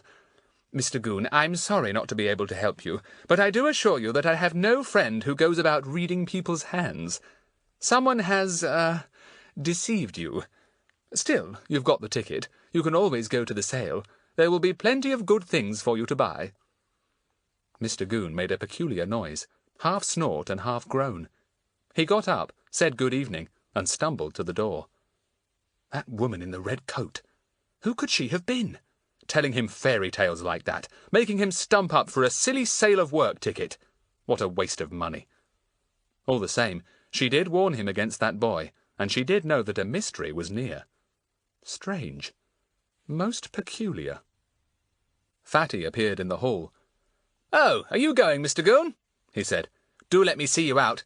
Very strange that that woman should have said she was staying here, isn't it? By the way, how are you getting on with this new mystery? For mystery it is. You no doubt have plenty of clues." Goon looked at him with a surly face. "Yes, I have," he said. "And one or two of them you won't like, Mr. Clever. I told you you'd poke your nose into things once too often." "What exactly do you mean by that?" said Fatty. "Wait and see," said Goon rudely. Fatty opened the door, and Goon marched out. Fatty called after him politely. "Oh, Mr. Goon, did that woman who read your hand warn you against a big boy by any chance? She did she? Well, take her advice. Beware of him." And Fatty gently shut the door on a most bewildered Mr. Goon. Now how did Fatty know what that woman had read in his hand? Goon puzzled over that for a very long time indeed. Chapter 16. Mostly about window cleaners. It was too late to do anything else that evening. Fatty decided that he would go and see the window cleaner first thing the next morning. Then he would go to Pip's at 10 o'clock for the next meeting of the 5. By that time, the others might have something to report too. "After the meeting, I'll see if I can find that young man, the great-nephew," said Fatty, "and have a word with the granddaughter too. By then, we might be able to see daylight a little. My word, fancy Mr. Goon going right off the track and coming up here to trace a woman who doesn't exist, the woman who read his hand. Poor old Mr. Goon. He's got hold of a bit of jigsaw that doesn't fit." Fatty decided that he would dress up in old clothes the next day, find the window cleaner, and pretend that he wanted some advice about going in for window cleaning himself. He might get the man to talk more freely if he thought he was not being interviewed. "I'd better go early, or he'll be off to work," thought Fatty, and arranged with cook to have breakfast an earlier hour than usual. He was up in good time, and came down just as Jane brought a tray of breakfast for him into the dining-room. She looked in surprise at Fatty. "My word! Are you going in for chimney-sweeping or something?" she said. "Where did you get those dirty old clothes? Don't let your father see you." "I won't," said Fatty, and began on his breakfast. He propped his notebook in front of him as he ate, considering all the facts of the robbery and the removal of the furniture. Pity they couldn't find out where the furniture was. It would help matters a good deal. He had the address of the window cleaner. Mr. Henri's sister had given it to him. 62 North Street, Peterswood. The other end of the town. Well, I'll be off." Fatty didn't cycle. His bicycle was too expensive looking to be owned by a young man who wanted a job at window cleaning. He set off at a good pace, with Buster at his heels. It took him about 20 minutes to get to the address. Number 62 was a smart little house. Evidently window cleaning was quite a well-paid occupation. Fatty walked round to the back door. A man sat there cleaning some boots. He looked up at Fatty and grinned. "Hello, mate. What do you want?" said the man, liking the look of this cheerful-faced boy. "Just wanted to ask you if you could give me a few hints about your job," said Fatty. "I might like to take it up, if anyone would teach me." He spoke in a rough kind of voice, so that the man would not suspect him to be any other than he seemed. The window cleaner looked him up and down. "You seem a likely sort of lad," he said. "I might do with a mate myself. When are you free?" "Oh, not for some time," said Fatty hastily, marvelling at the ease with which you could get a job. He then began to ask the window cleaner a few questions. How much did a ladder cost? Could one be bought second-hand? Were leathers expensive? "Look here, if you want a job at window cleaning, you come and be my mate," said the man at last. "You and I'd get on fine. Don't you worry about ladders and leathers. I'll supply those if you like to come in with me. You go home and think about it and let me know." "Right," said Fatty. "That's kind of you. I say, did you hear about that robbery at Holly's?" "I should think I did," said the man, taking up another boot to clean. "Why, I was cleaning the windows that very morning. Funny thing was, though I hadn't cleaned them for a month, they were as clean as could be. I told the old man that when I went in for my money. His granddaughter was there ironing the curtains, and she seemed surprised to see me. Said another window cleaner had been along a day or two before and hadn't asked for any money at all." Fatty listened to this with great interest, hoping that Goon wouldn't get suspicious if he heard about the other window cleaner. "Have the police asked you if you saw anything when you cleaned the windows that morning? Anything unusual, I mean?" asked Fatty. "No, I haven't seen the police," said the man. "I've got nothing to fear. I've been a window cleaner for years, and everyone knows me. Anyway, I couldn't have taken the money. The granddaughter was there all the time, ironing away."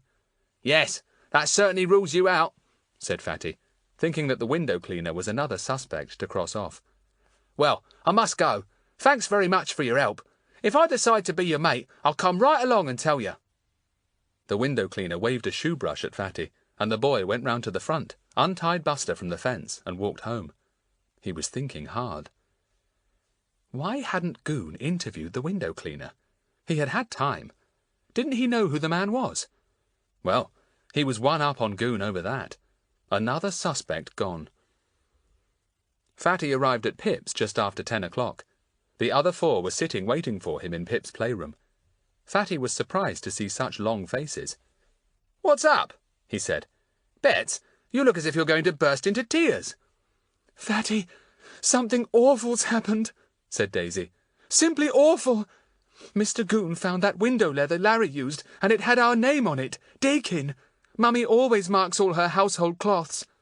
"Good gracious," said Fatty. "If only I'd known that, I'd never have let that leather lie there so long." "Well, we're in an awful fix now," said Larry. "And I really can't help saying again, Fatty, that it was a most idiotic idea of yours to tell me to go and clean windows. You see, Mr. Goon saw the name Dakin on the leather, and he knows that my name is Larry Dakin, and he immediately leapt to the conclusion that one or other of us five had played the fool and was the window cleaner on the morning of the robbery." "Phew," said Fatty, and sat down suddenly. "This is a blow." He sat and stared at the serious faces of the others. "Did he come up to your house with the leather?" asked Fatty. "Of course he did," said Larry. "And what's more, he took the leather away again, saying something about it being a piece of evidence, whatever that may be. So Mummy hasn't got it back yet. And he had us in, Larry and me, and asked us outright if we had cleaned the windows of Holly's 2 mornings ago," said Daisy. "But fortunately, we were able to say we hadn't, because, as you know, it was a day or 2 before that Larry cleaned them, not the morning of the robbery. But we felt awful. We had to say it was Mummy's leather, of course, but we didn't dare say that Larry had cleaned the windows with it 2 days before the robbery. We just kept on saying that we didn't clean the windows on the robbery morning." "And he kept on saying, 'Then how did this leather get into those bushes?' said Larry. "He's most awfully suspicious about it. It's dreadful. I don't know what will happen when Dad comes home and hears about it. I bet he'll get out of Daisy or me that I was idiot enough to clean the windows 2 or 3 days before that robbery. He'll think I'm stark raving mad." "I'll go and see Mr. Goon," said Fatty, getting up. "I can put things right, I think." "How?" asked Larry. "Well, It so happens that I've been to see the actual window cleaner who did clean the windows on the robbery morning, said Fatty. Man called Glass. Good name for a window cleaner. Nobody could raise even a smile. Well, anyway, this fellow says that he did clean the windows that morning, and when he'd finished he went into the bungalow and the granddaughter was there, ironing curtains or something, he said, and she paid him his money. Oh, what a relief, said Larry, looking more cheerful. If Mr. Goon knows that, maybe he won't keep on trying to make me say I was there cleaning windows that morning too. Honestly, Fatty, I began to feel that he thought I'd stolen the money. I'm sorry about this, Larry, said Fatty. I'll go and see Mr. Goon now. He went off with Buster, leaving 4 slightly more cheerful children in Pip's playroom. Daisy got up. Come on, let's go out. I feel quite depressed. Let's have some ice creams. Always a good cure for things that make us feel miserable. Fatty went straight to Mr. Goon's. He saw the policeman's bicycle outside and was thankful. Mrs. Mickle answered the door. Mr. Goon in? asked Fatty. She nodded and showed him into the office. The skinny little Bert stood slyly in the hall. Fatty gave him a look. Hello, Skinny. Beware! The beware seemed to come from behind Bert and reminded him of those awful voices he had heard a day or 2 ago. He looked behind him, gave a yelp, and disappeared. No one was in the office, but draped over a chair seat was Larry's window leather. Fatty's eyes gleamed. He spoke softly to Buster. Buster, look, what's that? Fight it then, fight it! And Buster leapt on the leather in delight, caught it in his teeth and dragged it round the room, shaking and worrying it exactly as if it were a rat. Take it outside, Buster, said Fatty, and Buster obediently ran into the front garden with it, growling most ferociously. Mr. Goon walked into the room 30 seconds later, looking quite jubilant. Ha! He had got Larry and Daisy into a fine old fix. Larry was the window cleaner, was he? Then he was one of the suspects on the morning of the robbery. What would his father have to say to that? But Fatty soon made him look a little less jubilant. Oh, Mr. Goon, he began. I thought it might interest you to know that I have this morning interviewed the window cleaner who cleaned the windows of Holly's on the morning of the robbery, a man called Glass, living at 62 North Street, Peterswood. What? said Goon, startled. He told me he cleaned the windows, then went into the bungalow for his money. The granddaughter of the old man was there, ironing, and she paid him. He couldn't have stolen anything under the very eyes of the young woman, so I should think we needn't consider the window cleaner any further. What do you feel about it, Mr. Goon? Mr. Goon felt furious. He cast his eyes round for the window leather. He would face Fatty with that and see what he would say. But where was the leather? He couldn't see it anywhere. Are you looking for something, Mr. Goon? asked Fatty politely. That leather, said Mr. Goon, beginning to be agitated. Where's it gone? Oh dear, I do hope Buster hasn't got it, said Fatty. He's out there growling like anything, Mr. Goon. Would you like to see what he's got? Mr. Goon looked out of the window. Buster had torn the leather to pieces. Nobody would ever have known that it had once been a most respectable window leather. That dog! said Mr. Goon, in a tone of such fury that even Fatty was surprised. I'll go and scold him, said Fatty, and went out.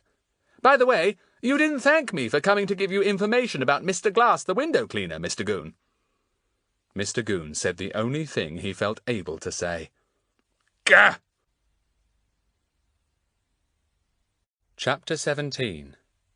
A Talk in the Ice Cream Shop. Fatty went straight back to Pip's house, but the others were not there. I should think they've gone to have ice creams, said Mrs. Hilton. I believe I heard somebody mention the word.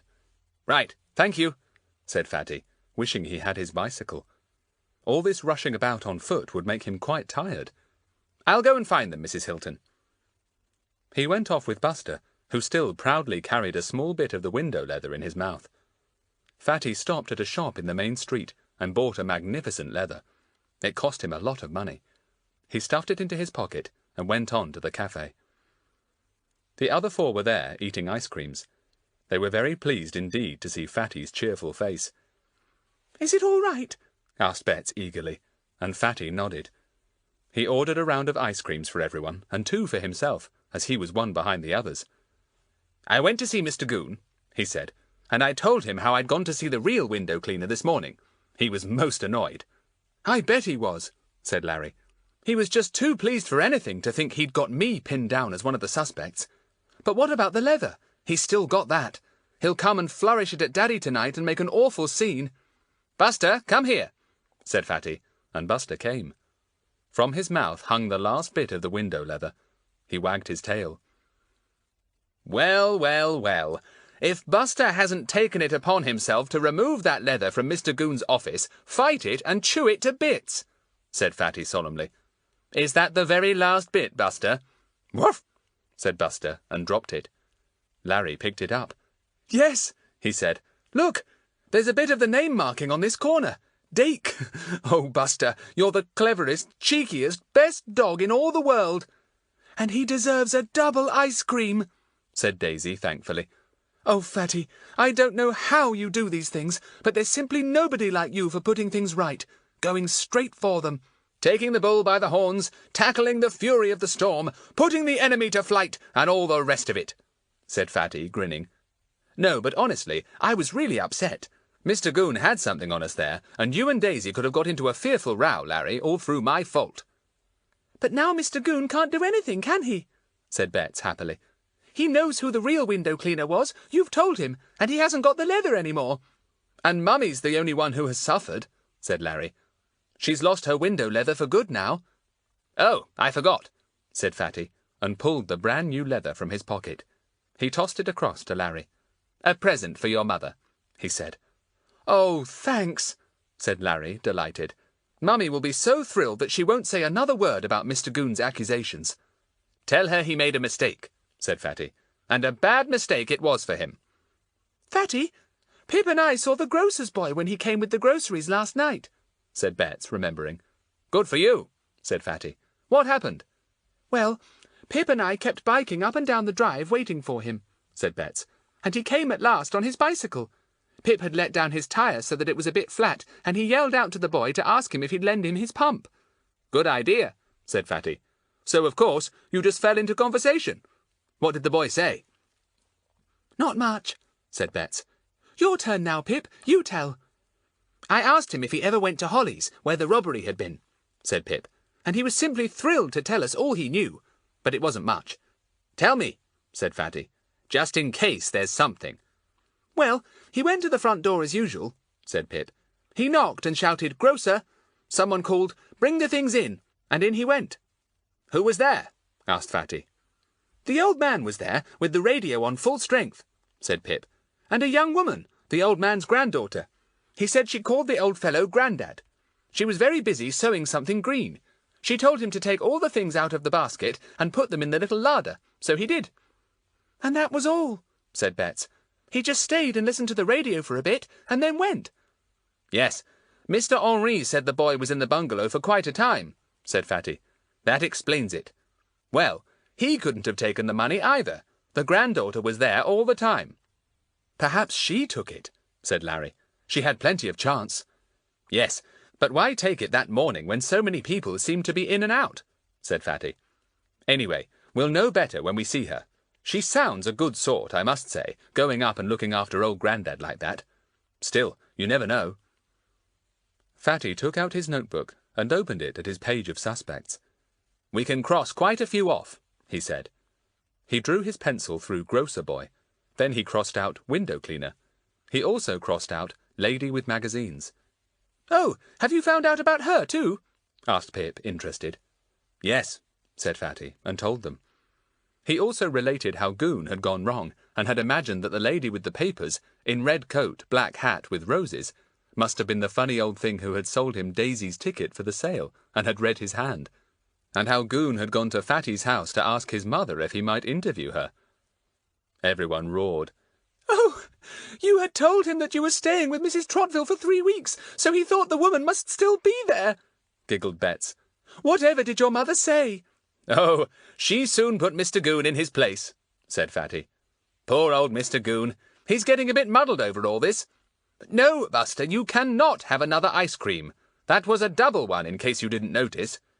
"Good old Buster, eating up that leather," said Larry, patting him.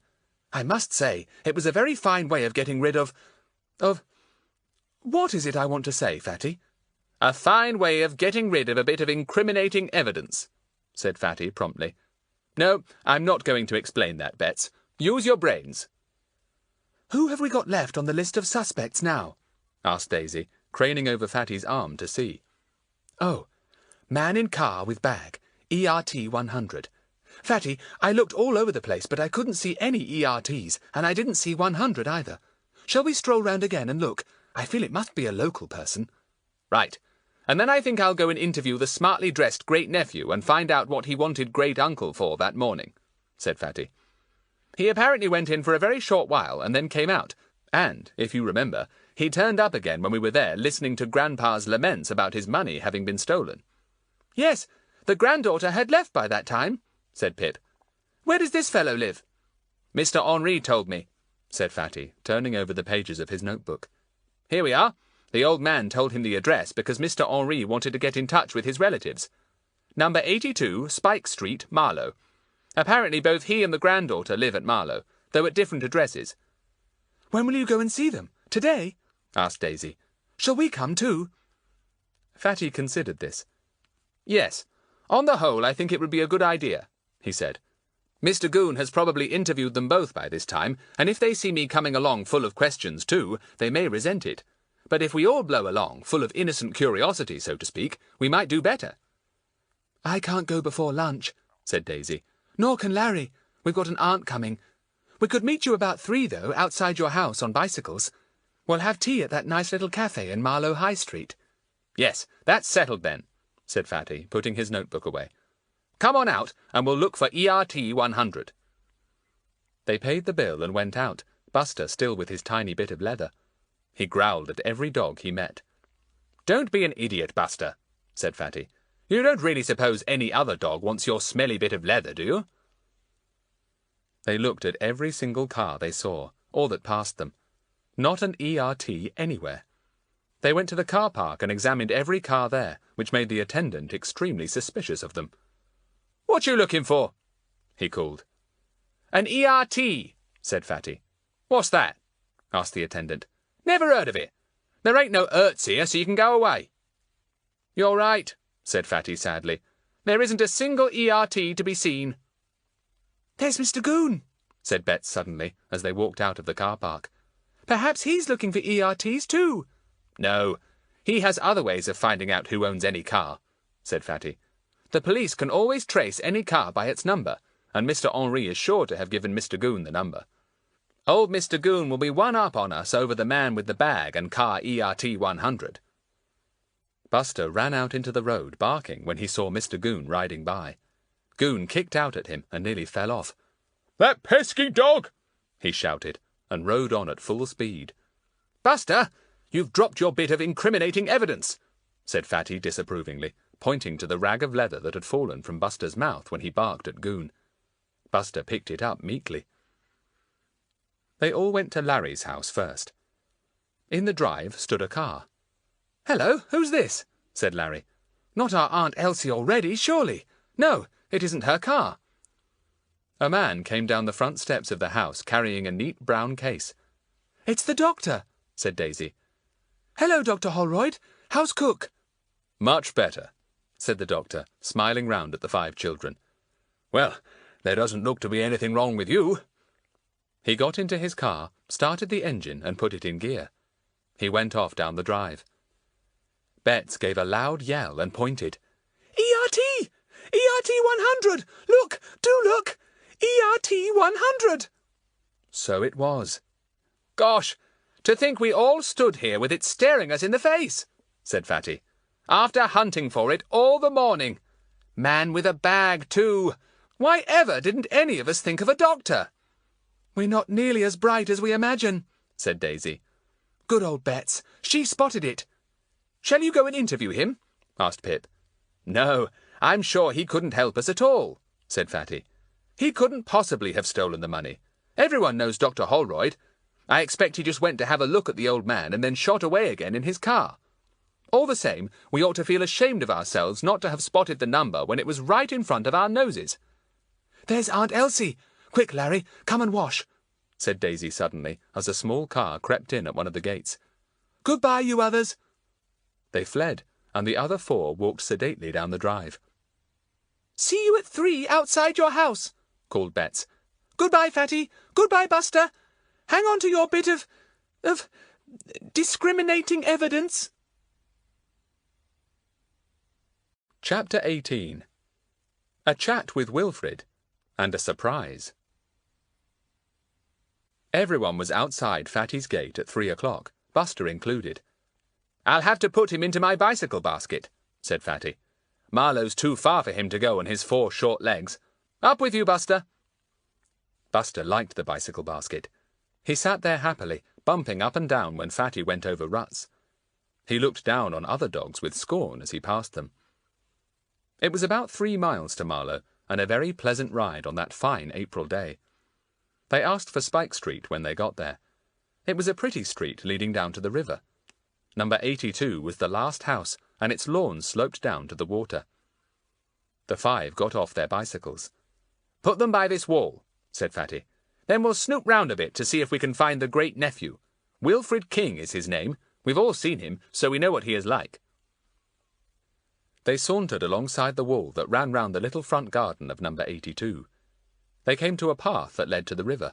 They went down it, looking across to the lawn that led down to the water. They could see no one.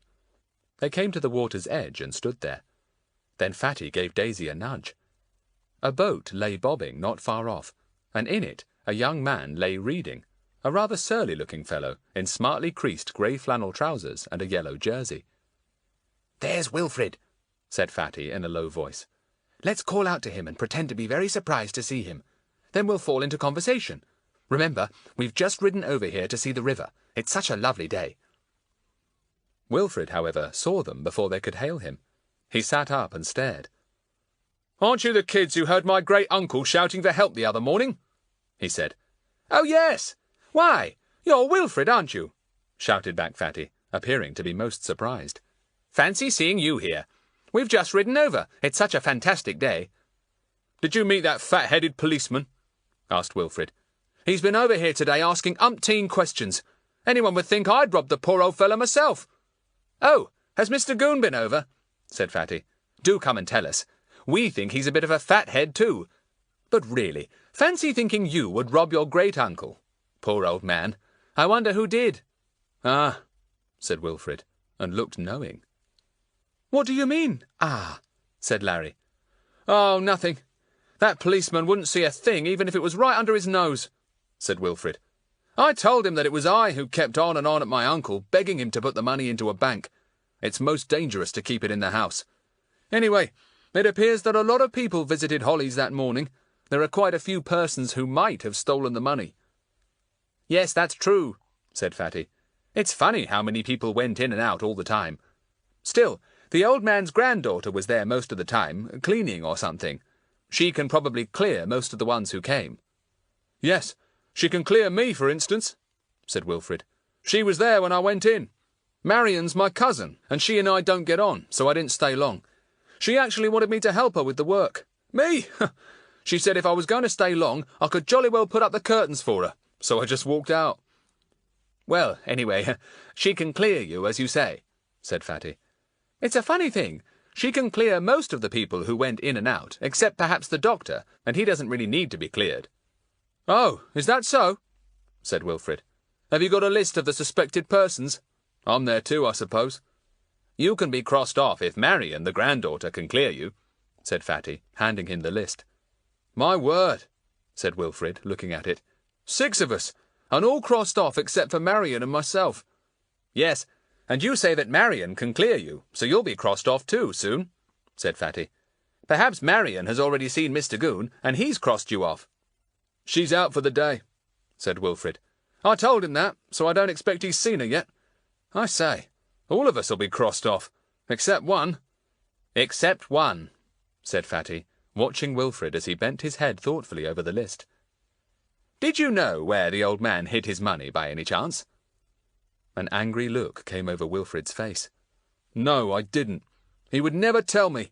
I thought that if only he would, I would take it and put it into the bank. But now it's too late. Somebody else has got it. And you think you know who? Said Fatty quietly. Wilfrid hesitated. Not for certain. I'd better not say any more. You're only kids, but you might go and say something silly. Yes, we might, said Pip, who had begun to dislike Wilfrid. It was quite apparent to them all that Wilfrid thought his cousin Marion had taken the money, but they couldn't help thinking that he would have had it too if he could. We must go, said Fatty, looking at his watch. Well, I hope that Marion clears you, Wilfrid. It's rather important that she should. They went back to their bicycles and rode off to the little cafe they liked. Not a word was said till they got there.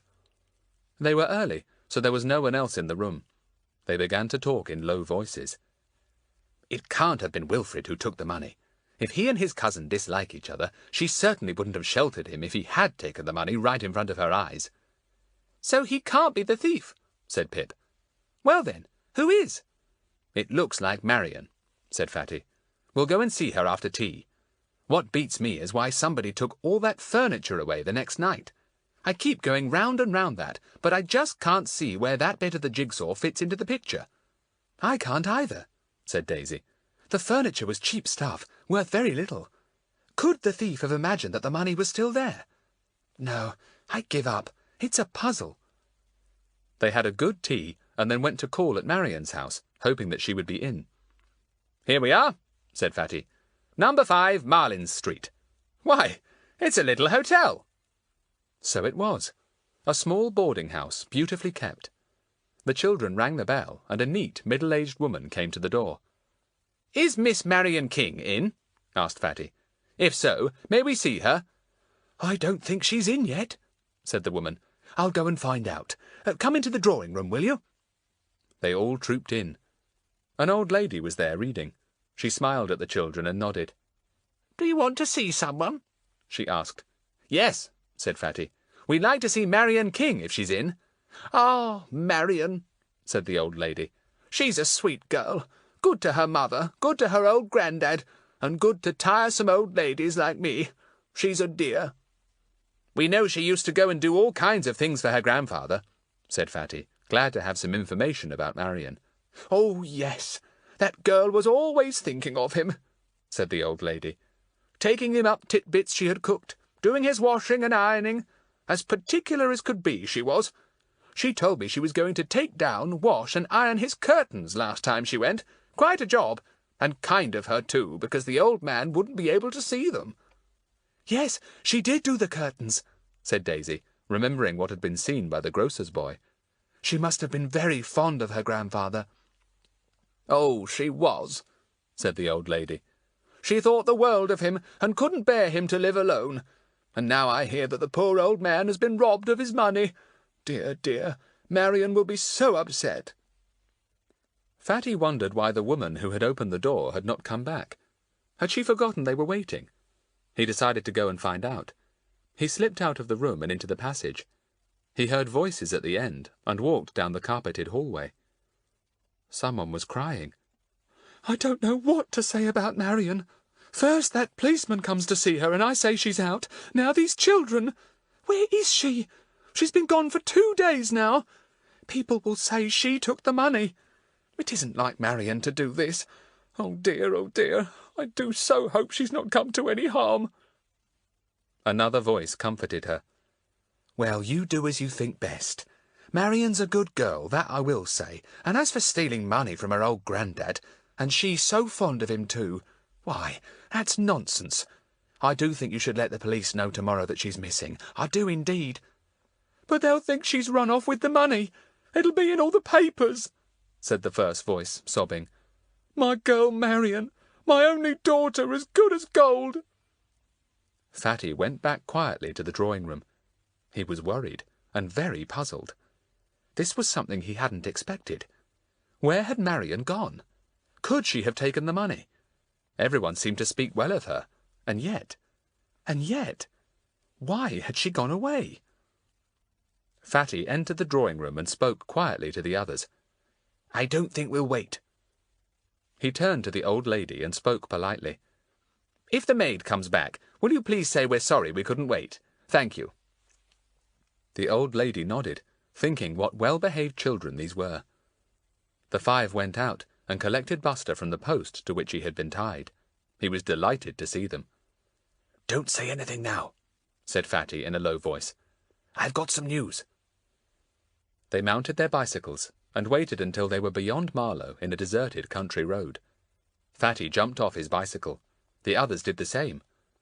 They went to a gate, leaned their bicycles there, and gathered round Fatty, puzzled at his serious face. "Marion has disappeared," he said. "I overheard her mother say so. They're terribly upset, half afraid she's gone off with the money, and worried about what the papers will say if they get to hear of her disappearance. What do you think of that?" "Gosh," said Larry.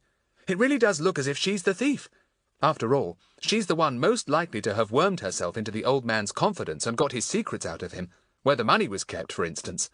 "Yes. There doesn't seem any other reason why she's gone," said Fatty. "Well, until she comes back, we can't get much further in this mystery. We don't know two important things: where or why Marion has gone, and where or why the furniture has gone. This is one of the most puzzling mysteries we've tackled."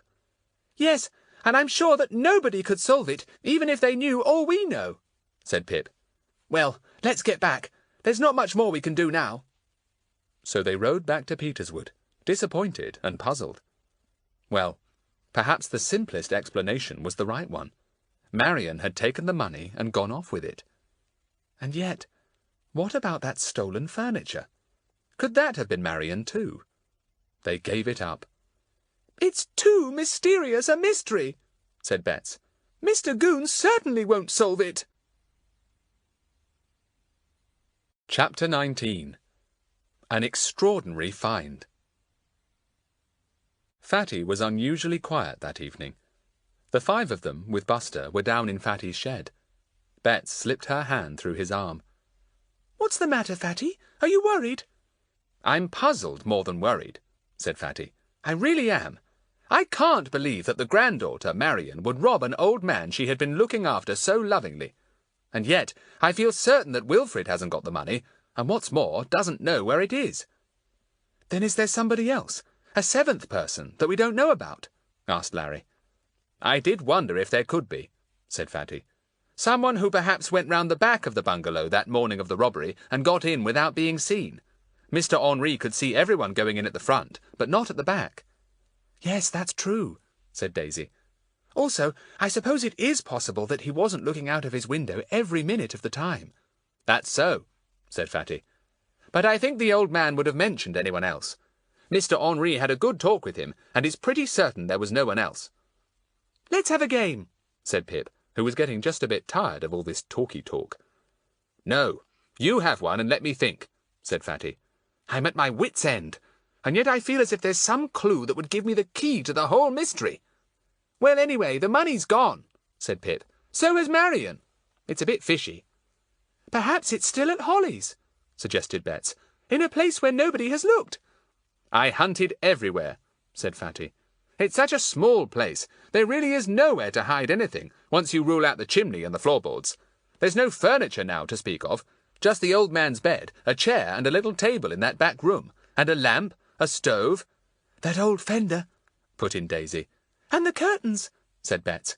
"They had to leave those, I suppose, in case old Mr. Goon came by at night and shone his torch in at the window. He'd have discovered the bare room then, of course." "Oh, come on, do let's have a game," said Pip. "I know when I'm beaten.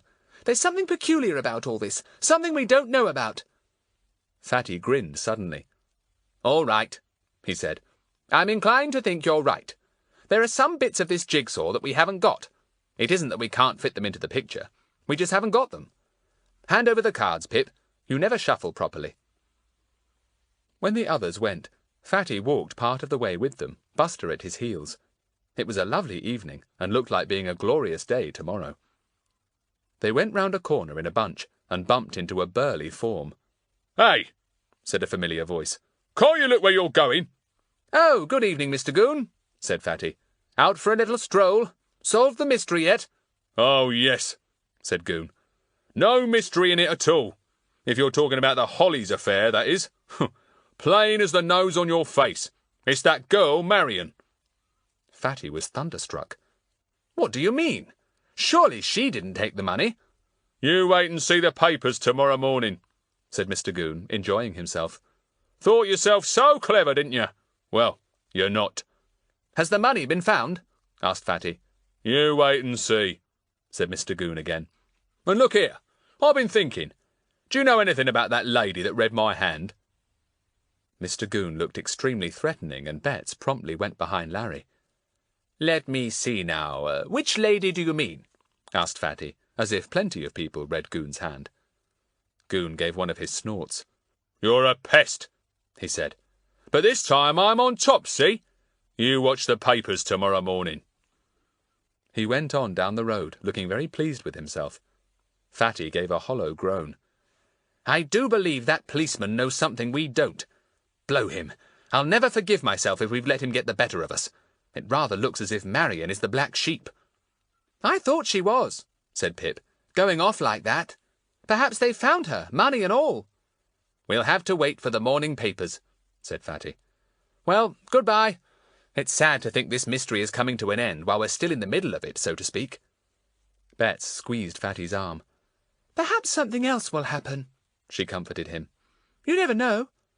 It's not very likely, said Fatty, and gave her a hug. Goodbye. See you tomorrow, all of you. Fatty was down early the next morning to see the papers. There was nothing on the front page, but inside was a whole column. It was headed, Missing Girl and Missing Money. It then went on to describe Hollies, the old man, the missing money, the sudden disappearance of the furniture, and now the disappearance of Marion. It didn't say that Marion had taken the money, but anyone reading the news about the Hollies affair would immediately gather that Marion had taken both money and furniture. Now I suppose the hunt is on, Fatty thought. Everyone will be looking out for Marion. I suppose her mother told the police the girl was missing, or, more probably, Mr. Goon wormed it out of her and reported it. Gosh, I wish I could have been a bit cleverer over this mystery. I do feel that I've missed something, some clue that might have been the key to the whole affair. Fatty put down the paper and thought. I'll go round to Holly's once more, he decided, for the last time, just to see if any bright idea comes to me. I'll go by myself without any of the others. I'll just take Buster with me. He fetched his bicycle and rode off. He soon came to Holly Lane and went into Green Trees to get the key. Mr. Henri still had it. The old man has gone to Marlow, he said. They came to fetch him last night. Oh, and so I suppose when he asked for Marion and was told she was missing, he made a fuss, said Fatty. I'll tell you something he told me, said Mr. Henri. He said that Marion knew where his money was. He had actually told her and made her promise she would never, never tell anyone. Fatty groaned. So it looks as if she was the only one who knew. And I must say, things look bad for her now. Well, if she took it, she deserves what's coming to her. May I have the key, Mr. Henri? I know I'm beaten, but I just want to have a last look round. Mr. Henri gave it to him, and Fatty went off next door. He let himself in. The curtains were drawn across the windows, and the room was dark. He switched on the light, but it was very dim. He drew the curtains away from the windows, and the sun streamed in. Fatty remembered how Marion had washed and ironed the curtains on the morning of the robbery. Surely she wouldn't have done that if she had been going to steal the money and clear out, thought Fatty. It doesn't make sense. In fact, nothing makes sense. He stood there, looking at the green curtains. He had his hand on the side hem that ran from the top of the window almost down to the floor. It felt stiff, and he rubbed it between finger and thumb. Funny, said Fatty, and felt the hem a bit higher up. Then he felt it round the bottom of the curtains. He held it to his ear and rubbed and squeezed. A faint crackle came to him. Fatty suddenly grew excited, tremendously excited. He was filled with sudden exultation. I've found the money! I believe I've found the money! Gosh, what a bit of luck! He took out his pocket-knife and ripped up the bottom hem of the curtain, cutting the stitches. The hem was now loose enough for him to insert finger and thumb. He felt about and came across something papery. He pulled it out gently and stared at it, whistling softly. It was a £5 note, rather dirty. A £5 note! So that's where she hid the money, To keep it from Wilfrid, who had begun to suspect that it was somewhere in the furniture. He must have come and threatened her that he would search for it after she had gone that morning, and so she ripped open the hems of the curtains she was ironing and sewed the money into them. What an idea! The curtain hems were packed with the £5 notes. Fatty could feel them all the way round. He debated what to do about it. Should he take the money out? No, he might get into trouble. It would be perfectly safe to leave it there. Nobody had guessed so far, and not a soul was likely to guess now. Anyway, no one will come here, said Fatty, and what's more, I'll make certain they don't. He went out of the bungalow and locked the door. He put the key into his pocket. I shan't take it back to Greentrees. I'll just tell Mr. Henri I'll keep it, and ask him to keep an eye on anyone who comes up to the front door. Wilfrid's got a key, that's certain, but I don't think he'll come again, and Marion certainly won't. Fatty was so excited that he found it difficult to keep his news to himself. Finding the money had suddenly shed light on all kinds of things.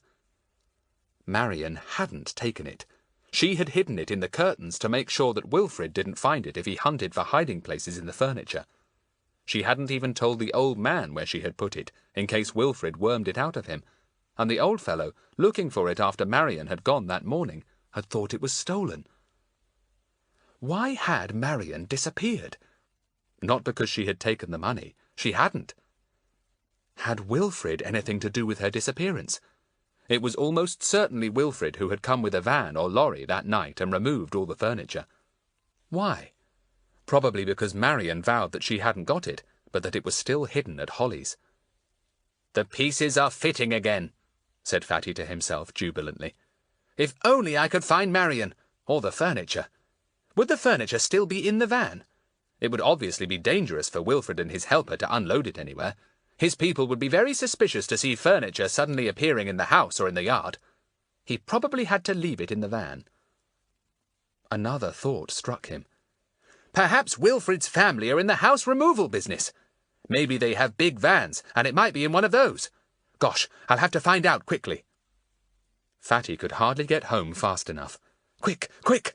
He might defeat Goon yet, and solve the whole thing before Marion was arrested. Chapter 20. Night Adventure. Fatty rushed to the telephone directories in the hall as soon as he got home. He wanted to look up Kings of Marlow. Were they furniture removers? They must be. He was certain they would be. Quick, he must find Kings in the directory. There were a good many Kings. A. King, Alec King, Bertram King, Claude King, Mrs. D. King. All the way down the list of Kings went Fatty's eager finger. At last he came to the end of them. He was bitterly disappointed. Not one of the Kings was a furniture remover. There was a butcher and a baker, but the Kings apparently did not go in for house removals. Fatty stared at the list in despair. I'll go down it again, very, very carefully, he thought. Now then, A. King, Alec King, Bertram King, butcher, Claude King, dentist, Mrs. D. King, Edward King, the King Stables, Henry King... Wait now. Stables? Stables! That's it! That's it! Stables mean horses, and horses mean horse boxes. Horse boxes mean vans capable of removing furniture. I've got it! I've got it! Fatty threw the directory on the floor and did a most complicated jig up and down the hall, with Buster flying after him, barking. He knew that Fatty was excited, so he was excited too. Mrs. Trotvill suddenly came out from the lounge into the hall. Frederick, what on earth are you thinking of? I have a meeting in the lounge, and you choose just this minute to act like a wild animal. Oh, Mummy, I'm so sorry, said Fatty, and in his excitement and jubilance he went up and hugged her. But I've just made a great discovery, and I was celebrating it. So sorry, Mummy. Well, go and celebrate down in your shed, said his mother. And by the way, please don't forget that your grandfather will be here by the 11 o'clock train. I want you to meet him. Fatty stared at his mother in the utmost dismay. Gosh, I'd forgotten every word about it. Oh, Mummy, I can't meet Grandad. I'm so sorry. But you must, Frederick, said his mother, shocked. I have this committee meeting, and besides, you always do meet your grandfather. He is only coming for the day, and would think it very rude of you if you go off somewhere. You knew he was coming. Fatty groaned. Yes, but I tell you I forgot every word about it. I promise you I did, Mummy. It isn't that I don't want to meet him or be with him. I do. But it just happens that I've got something very, very important to do, and it can't wait. Well, either it must wait, or you must get Larry or Pip to do it for you, said Mrs. Trottville in an icy voice. She went back to her meeting and shut the door. Fatty stared at Buster, who had put his tail down at Mrs. Trottville's annoyed voice. That's done it, said Fatty. Just when I'm really onto something. Edward King, the King Stables, Marlow. Another bit of the jigsaw that was missing, and now I can't fit it into the picture because Grandad's coming. Why, oh why did he have to come today? Fatty was very fond of his grandfather, but it really was most unfortunate that he should have to meet him and entertain him on this day of all days. The old man's furniture will be in a horse-box, he told Buster. It might be discovered at any moment, but I want to find it, Buster. What a shock for old Mr. Goon if I produce both the money and the furniture. He debated whether to telephone Larry or Pip and tell them his ideas. No, he decided. If I get them to go over to Marlow and snoop about for a horse-box with furniture inside, they may make some kind of silly move and spoil everything. I'll have to put it off till tonight. So Fatty went to meet his grandfather and entertained him well the whole day.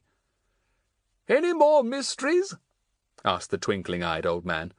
"In the middle of one, I suppose? Well, mind you don't let that policeman, what's his name? Goon, get the better of you." "I won't," grinned Fatty. "I'll tell you all about it next time you come, Grandad." He saw his grandfather off at 6 o'clock that evening, and then dashed round to Pip's. Fortunately, Larry and Daisy were there too. Bets was delighted to see Fatty. "Oh, Fatty, you do look excited. Has anything happened?" she asked. "Plenty," said Fatty, and poured out everything. The finding of the notes in the hem of the curtains, his idea about removal vans which now might be horse-boxes, or so he hoped, and his determination to go to Marlow that night and hunt for a horse-box full of furniture. "I'll come with you," said Larry at once. "You and Pip can both come," said Fatty. "We'll go and see the film called Ivanhoe at the cinema first, and then, when it's quite dark, we'll go hunting for horse-boxes." "Can't Daisy and I come?" asked Bets. "No," said Fatty. "Sorry, Bets, old thing. You can't come to the cinema with us either, because you two girls can't wait about afterwards for us. We may be ages." "All right," said Bets. "Oh, my goodness, isn't it exciting? Fatty, you really are very, very clever. Fancy thinking of the curtain hems." "I didn't really," said Fatty honestly. "I just happened to be holding a hem, and it felt, well, rather stiff. But it does clear Marion, doesn't it? She didn't take the money. She merely hid it from Wilfrid." "Why did she disappear then, I wonder?" said Daisy. "I don't know. That's a bit of the jigsaw I just simply can't fit in anywhere," said Fatty. "Still, we're getting on." The three boys cycled off to Marlow after an early supper. Buster, unfortunately, was not allowed to go with them, as cinemas do not welcome dogs. He howled dismally when Fatty left. Ivanhoe was exciting, and the three boys enjoyed it. Along with the excitement of the film was an added feeling of delicious suspense, the thought of the snooping they meant to do afterwards. They didn't even wait to see the short second film, but came out into the clear night at the end of Ivanhoe. "I found out where the stables are," said Fatty. "I rang up and inquired. Kings thought I wanted to hire a horse, but I don't. The stables aren't by the river. They are away up on the hill." They turned their lamps on and cycled along a country road. Soon, Fatty turned to the right up a steep hill. "This is the way," he said. "Good. Here comes the moon. We won't be in the dark tonight." They had to get off their cycles because the hill was so steep. A private road branched off to the left, and the boys walked up it.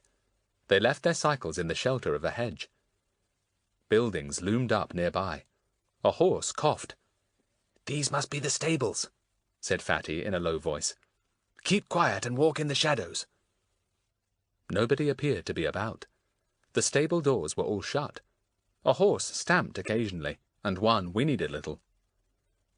"Where do they keep the horse-boxes?" whispered Fatty. "I can't see any here." "Look, there's another path up there, quite a wide one," said Pip.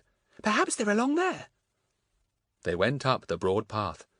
The moon suddenly shone out brilliantly and lighted every rut in front of them. Fatty stopped suddenly. Look, see those tire marks? Aren't they the same pattern as the one in my notebook, the one you copied, Larry? You ought to know, you made 4 copies.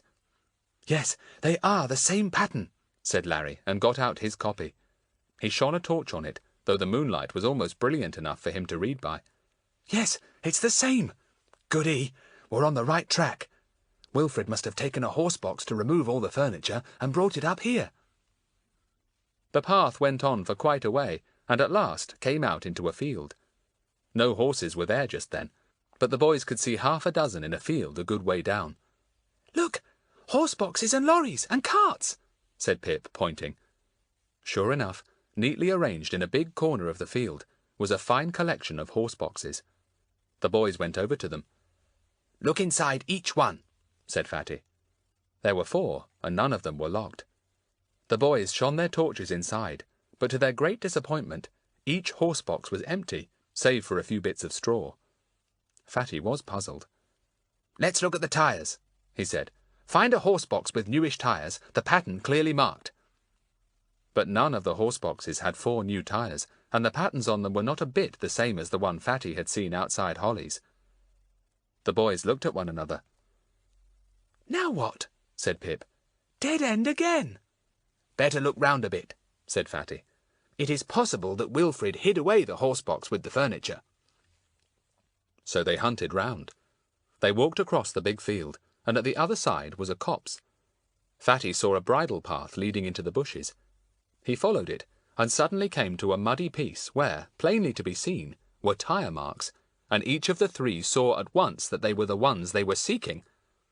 Out came Fatty's notebook. Yes, these are the ones. Come on, we're on the trail now. They followed the bridle path, and then, neatly pushed into a clearing, they saw a small horse box. Brown, said Fatty. And look, here's a scratch on the back wing where it scraped that lamp-post. Now we're on the track. The boys tried the door. It was locked. I thought it would be, said Fatty. Here, give me a shove up and I'll look in at the window. Half a mo, I've dropped my torch. He picked it up and flashed it on. Then Pip and Larry hoisted him up to look into the window of the horse box. He saw that it was badly broken. He flashed his torch inside. Yes, the furniture is here, he called softly. All of it. Hello. Wait, what's this? Before he could say any more to the others, a loud scream came from inside the horse box. It so startled Pip and Larry that they let go of Fatty. He fell to the ground with a bump. The scream rang out again. Then came an anguished voice. Help! Oh, help! Help me! Who is it? Whispered Pip, scared. We've frightened somebody. Let's go. No, said Fatty. I know who it is. It's Marion. Gosh, she has been locked up with the furniture. Chapter 21. Marion. Fatty rapped on the locked door. Hey, don't be scared. Can we help you? There was a silence, and then a trembling voice came from the horse box. Who are you? Just 3 boys, said Fatty. Are you Marion? Yes. Oh, yes. But how do you know? Said the voice. I've been locked up here for ages. Wilfred locked me in, the beast. Whew, said Fatty. How long have you been there? It seems as if I've been here for days, said Marion. I don't know. Can you let me out? I think I can force the door, said Fatty. What a pity the window's so tiny, Marion. You could have got out of it. I smashed it, hoping someone would hear the noise, said poor Marion. And I yelled that I couldn't yell any more. That beast of a Wilfred got a horse and dragged the box into some safe place where nobody could hear me. I'll soon have you out, said Fatty, and took out a leather case of finely made tools, small but very strong. He chose one and began to work at the door with it. Something snapped. Fatty tried the handle, and the door opened. A white-faced girl stood there, smiling through her tears. Oh, thank you, she said. I've been so miserable. What made you come here tonight? It's a long tale, said Fatty. Would you like us to take you back to your mother? She's frantic about you. And what about food? I hope you've had something to eat and drink while you've been kept prisoner. Yes, Wilfred put plenty of stuff in the box, said Marion. Not that I could eat much. He's a beast. I agree, said Fatty. I suppose he kept on worrying you to tell him where your grandfather kept his money. How do you know about all this? Said the girl in wonder. Yes, Wilfred got into debt, and he asked my grandad, his great-uncle, to give him some money, and Grandad wouldn't. Wilfred was very angry. He knew Grandad kept his money hidden somewhere, and he asked me where it was. And did you know? Said Fatty. Yes, I did, said Marion. Grandad told me a little while ago, but often enough I've seen the old man grope about under this chair and that when he thought I wasn't there to feel if his money was safe, but I never told a soul. You remember that morning you washed the curtains, said Fatty. Did Wilfred ask you again for the money then, to tell him where it was? Yes, and I told him I knew, but that I wouldn't ever tell a mean thing like him, said Marion. He said he only wanted to borrow some and he'd put it back later, but I knew him better. He would never repay it. Go on, said Fatty. Well, that morning he said, "All right, Marion, when you've gone I shall come back and hunt everywhere, and I'll find it, you see if I don't." And I was dreadfully afraid that he would. So you were very, very clever and sewed the notes into the hem of the curtains, said Fatty. Marion gave a little scream. "Oh, how do you know all this? Surely Wilfred hasn't found them. Oh, I've worried and worried since I've been shut up here. I wanted to tell Grandpa not to be upset if he couldn't find his money. I'd kept it safe for him, but I didn't get the chance." "It's all right. The notes are still inside the hems," said Fatty. "It was a brilliant hiding place. Tell me, what made Wilfred come and take away the furniture?" "Well, that afternoon Wilfred came to see me at my home," said Marion. "He said he'd been to Holly's and Grandad was moaning and crying because his money had gone, and Wilfred accused me of taking it. He said he'd get the police if I didn't share it with him." "Well, well, what a pleasant person our Wilfred is," said Fatty. "I swore I hadn't got the money. I said it was still at Holly's in the living room, in a place he'd never find," said Marion. "And I told him I'd get it myself the next day and take it to a bank where Wilfred couldn't possibly get his hands on it." "I see. So he took a horse box in the middle of the night and went and quietly collected every bit of furniture from the living room," said Fatty. "He meant to go through every stick of it at his leisure and find that money before you took it to the bank." "Yes, but he couldn't find it because it was in the curtains, and he didn't think of taking those down," said Marion. "And oh dear, when he went through the furniture and ripped it to pieces, he still couldn't find the money, of course. So he got me up here by a trick, pushed me into the van and locked the door." "But why?" said Fatty, puzzled. "Oh, he was quite beside himself," said Marion, trembling as she remembered. "He said I could either find the money myself in the furniture, or if I was lying, I could tell him where I'd hidden the money in my own home. And here I've been ever since, shouting and yelling, but nobody heard me. And each day Wilfred comes to ask me if I've got the money or will tell him where it is. He's mad." "He must be," said Fatty. "Cheer up, Marion. Everything's all right. We'll take you back home, and tomorrow we'll deal with dear Wilfred. Will you come up to Holly's at 10:30? We'll be there, and you can take the money out of the curtains yourself." "Oh, yes, I must do that," said Marion. "How do you know all these things? It's strange to find you three boys here in the middle of the night telling me all kinds of things." "You walk along with us to where we've left our bikes," said Fatty, taking Marion's arm. "I'll tell you how we know. As much as I can, anyhow. Larry, take the number of this horse box, will you?" The boys took Marion back to where they had left their bicycles, passing the quiet stables as they went. Fatty told Marion a good deal of his tale, and she listened in amazement. "Poor Grandad," she said. "He must have been so upset. Never mind, he'll be all right when he gets his precious money back. How marvellous you three boys are, finding out everything like that. You're better than the police." Fatty took Marion back to her own home. "It's not so late as you think," he told her. "It's not 11 o'clock yet. Look, there's still a light on in that side window. Shall I ring the bell for you?" "No, I'll slip in at the side door and surprise my mother," said Marion. She gave Fatty a sudden hug. "I think you're a marvel. I'll be up at Holly's at 10:30 tomorrow morning without fail, with some scissors to undo the hems." She disappeared. Fatty waited till he heard the side door open and shut softly. Then he and the others went to get their bicycles from the front hedge. "Good work, wasn't it?" he said, with much satisfaction. "My word, yes," said Larry. "Gosh, I was so scared when I heard Marion screaming in the van that I let go of you, Fatty. You came down an awful bump. That's all right, said Fatty, in great good humour. My word, what an evening! Who would have thought that Wilfred would shut Marion up like that? He must be in great need of money to do such a thing. That smartly dressed young man is going to get into considerable trouble. Serve him right, said Pip. He deserves it. I think Marion is a really nice girl. I thought she couldn't have stolen that money. They were now cycling quickly home. Pip began to feel uncomfortable. Hey, he said, I'm going to get into trouble too, being out late like this. I would as well if my parents didn't happen to be out, said Larry. You're lucky, Fatty. Your parents never seem to mind. I'm older than you are, said Fatty, and wiser. If you get into trouble tonight, Pip, just say that something unexpected happened that you can't yet tell about, but that everything will be explained tomorrow morning. Right, said Pip. What are you going to do now, Fatty? I bet I know. You're going to ring up Superintendent Jenks. Quite right. Go to the top of the class, said Fatty. Well, we part here. See you tomorrow morning, 10:30 at Holly's. Bring the girls, too. Fatty put away his bicycle when he got home and let himself in at the side door. His parents were playing bridge in the lounge. Good, he wouldn't disturb them. He would telephone Superintendent Jenks from his mother's bedroom, where there was an extension, not from the hall. He could say what he liked there. He tiptoed into his mother's room and shut the door. He went to the telephone and dialed the police headquarters number. A voice answered almost immediately. Police station here. Is Superintendent Jenks in? Asked Fatty. If not, I'll ring his private number. It's important.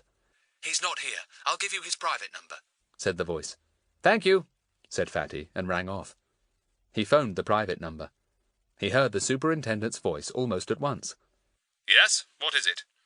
Frederick Trottville here, said Fatty. First of all, my hearty congratulations, sir, on your promotion. Thanks, Frederick. But I don't imagine that you're ringing me up at almost midnight just to tell me that. No, sir, said Fatty. The fact is, we've done a bit of work on that Holly's affair. Holly's affair? Oh, yes, the old man whose money was stolen, whose furniture disappeared, and then the granddaughter vanished. Am I right? Quite right, sir. Wait now, came the super's voice. Let me hazard a guess, Frederick. You've found the money, you've located the furniture, and you've got the girl. Am I right? Well, yes, sir, said Fatty with a laugh. How did you know?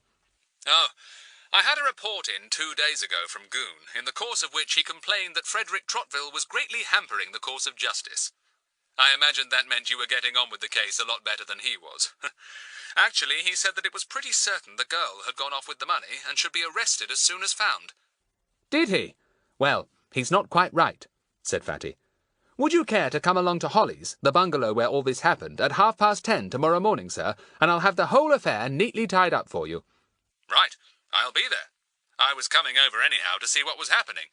I didn't like the disappearance of the girl. From all accounts, she's a good girl. I hope you will produce her, Frederick. I hope to, sir, said Fatty, trying to sound modest. And, will Mr. Goon be there? Of course. I'll have a message sent to him. Well, well, I don't know why we don't leave all our local affairs to you, Frederick. How's little Bets? Is she in on this too?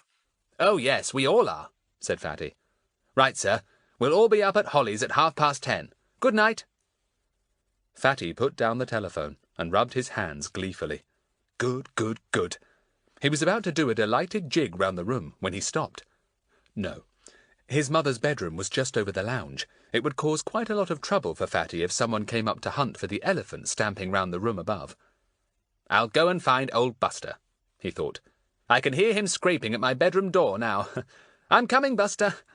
Good news, old thing. Get ready to bark your head off, Buster. Hurrah! Chapter 22. Quite a pantomime. Quite a lot of people walked up Holly Lane the next morning. Fatty, Larry, Daisy, Pip and Bets went first, talking excitedly. Bets and Daisy had been tremendously thrilled the night before when Pip and Larry had crept in to tell them the news of the Marlowe adventure. Fatty went up the front path, took the key from his pocket, and unlocked the door. Mr. Henri, at the window next door, saw them and left his couch. In a minute or two he was walking up the path. "Good morning," he said. You did not leave me the key, Frederick, and that young man, what is his name? Yes, Wilfrid. He was annoyed to find I did not have it. He said he had forgotten his own key, and wished to enter Holly's to see that all was right. Oh, he did he? Said Fatty. Thought he'd have one more hunt round, I suppose. Good thing he didn't. He is coming back again soon, said Mr. Henri. Good. Couldn't be better, said Fatty. The more the merrier. Would you like to stay, Mr. Henri? There is going to be a bit of a do here soon. You might enjoy it.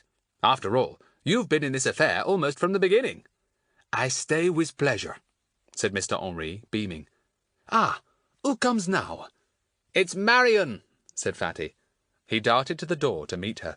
She looked much better now. She smiled round at the others. Then she saw the empty room. "Oh, how bare it looks without the furniture," she said. Her eyes went to the curtains. She put out a hand and felt one of the hems. Fatty smiled at her. Really good hems, aren't they? He said. Marion, I wonder if you'd be sweet enough to go and sit in the back bedroom till we call you. I want to produce you as a sort of surprise. "Yes, I'll go," said Marion. "But let me leave the door open. I want to hear everything." "You're setting the scene as if a play was going to be acted," said Bets, giggling. "Well, a play is about to be acted," said Fatty. "Now, who's this?" It was Mr. Goon. He looked a bit puzzled as he rode up to the gate. He got off his bicycle, wheeled it up to the front door, and put it against the wall. Fatty opened the door for him. "Welcome," he said. Mr. Goon scowled. "What are you doing here?" he said. "You better clear off. The superintendent's coming. He wants particularly to talk to me about this here case. I've got all my notes with me, so just you clear off. And keep that dog away from my ankles, or I'll report him to the super." "Sit, Buster," said Fatty. "My word, Mr. Goon, what a sheaf of notes you've got. Wonderful work. Have you solved the mystery?" "No mystery about it," said Goon scornfully. "That girl went off with the money, and the furniture. I'll soon have my hands on her. I've had information about where she is." "Really?" said Fatty. "Anywhere in this district?"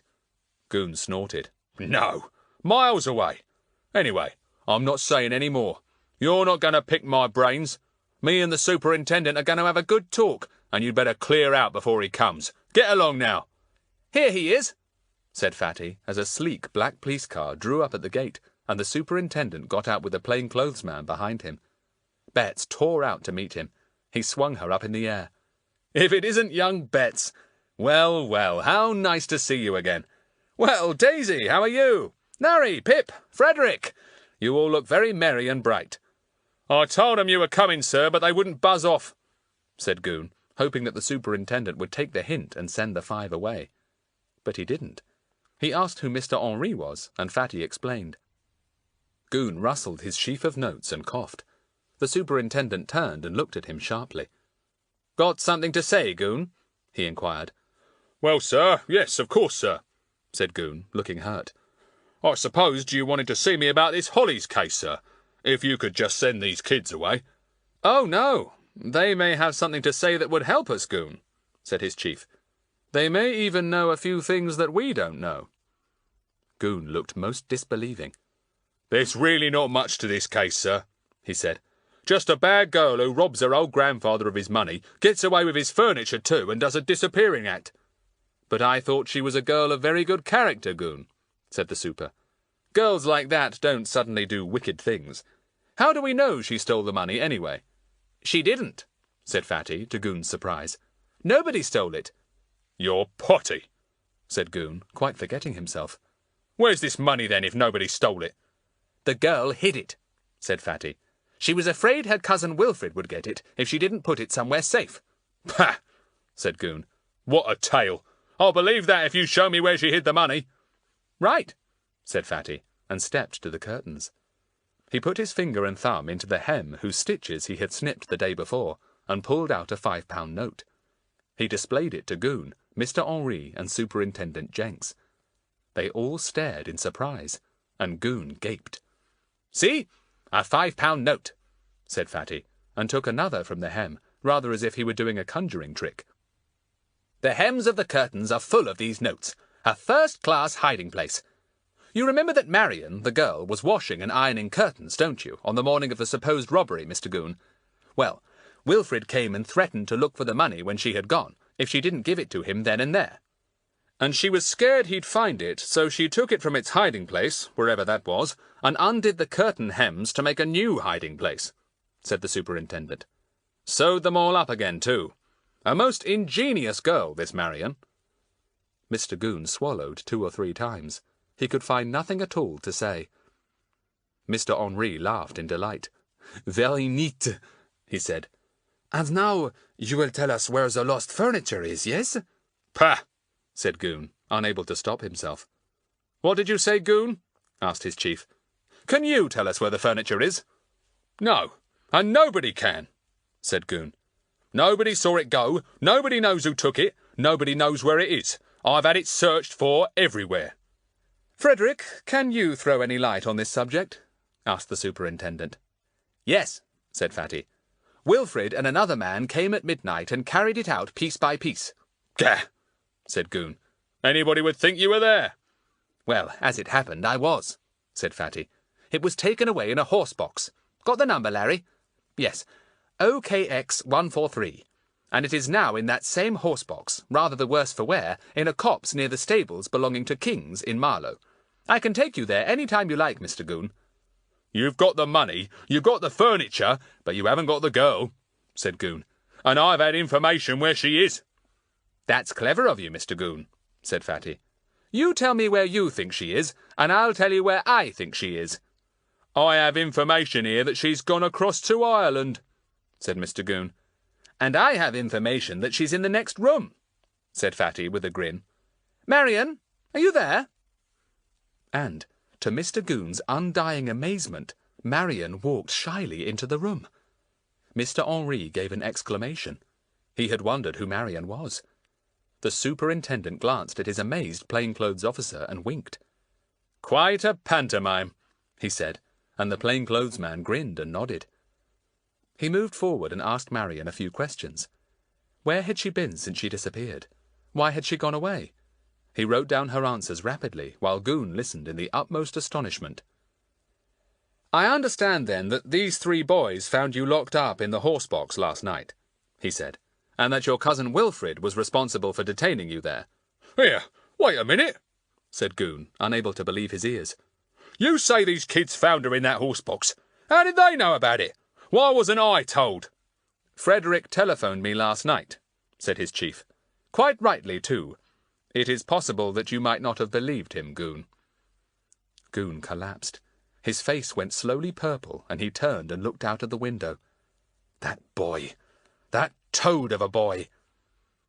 "And now all we want to complete the merry little company is our friend Wilfrid," said the superintendent.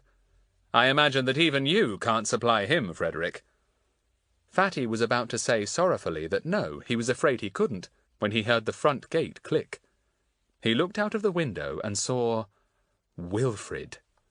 Yes, Wilfrid had chosen that moment to come back and hunt round once again for the money. He saw that the door was now open, and hurried to go inside. He stepped over the threshold, and stopped abruptly. The plainclothes man moved casually beside him. "Oh," said Wilfrid. "What's all this? Something happened?" Then he saw his cousin, and went very white. "Marion, what are you doing here?" "You thought I was still in the horse-box, didn't you?" said Marion. "Well, I'm not. I'm here. I've come to get the money of Grandad's I hid away. See? In the hem of the curtains. You won't get it, Wilfrid. You won't have it to pay your bills." Wilfrid stared at the notes that Marion was pulling out of the curtain hem. He ran his hand over his forehead. Then he made a sudden backward dart for the door. But the plainclothes man was there, and a hand with fingers of steel gripped Wilfrid's arm and held him fast. "Don't go yet, Wilfrid," said the superintendent. "There are quite a lot of questions we want to ask you." His voice was suddenly very different from the merry, kindly voice that the children were used to. Bets shivered a little. The super was their friend, their very good friend, but to people like Wilfrid he was an implacable enemy, stern and unyielding. Wilfrid stood before him as white as a sheet, trembling from head to foot. "Johns, you and Goon stay here and let him tell you about the midnight move," said the superintendent. "Where he parked the van and everything. Then take him along to the police station. I'll be there in an hour." "Right, sir," said Johns, the plainclothes man. Goon muttered something, but nobody could catch what he said.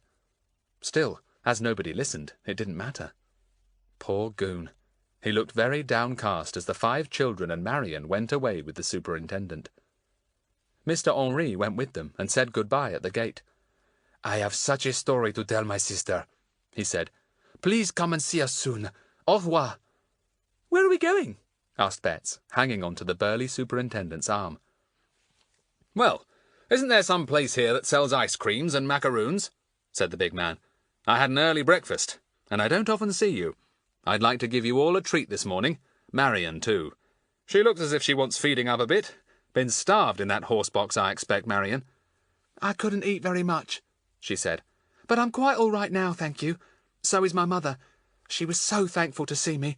I'd still be a prisoner if it wasn't for these 3 boys.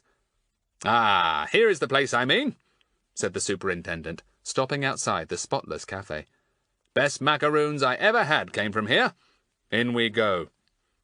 And in they went, Buster too, much to the surprise of the little shop owner, who didn't expect quite so many customers all at once. 7, and a dog, who was as good as a customer any day, because he was just as fond of macaroons and ice creams as the children were. 21 macaroons, please. Oh, I beg your pardon, Buster. 24, I mean," said the superintendent. "And a first round of 8 ice creams, and orangeade for everyone but the dog." "Yes, sir," said the woman, and hurried away. She brought the orangeade at once. "The other things are just coming," she said. The superintendent lifted his glass. "Let us drink to the day when Frederick Trotville becomes my right-hand man," he said. Fatty blushed with pride, and they all drank heartily.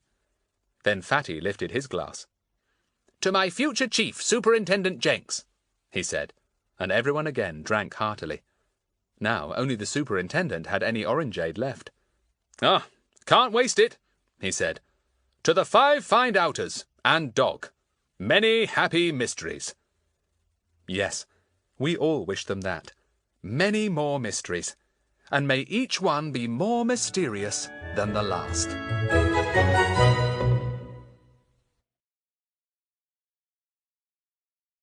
Audible hopes you've enjoyed this program.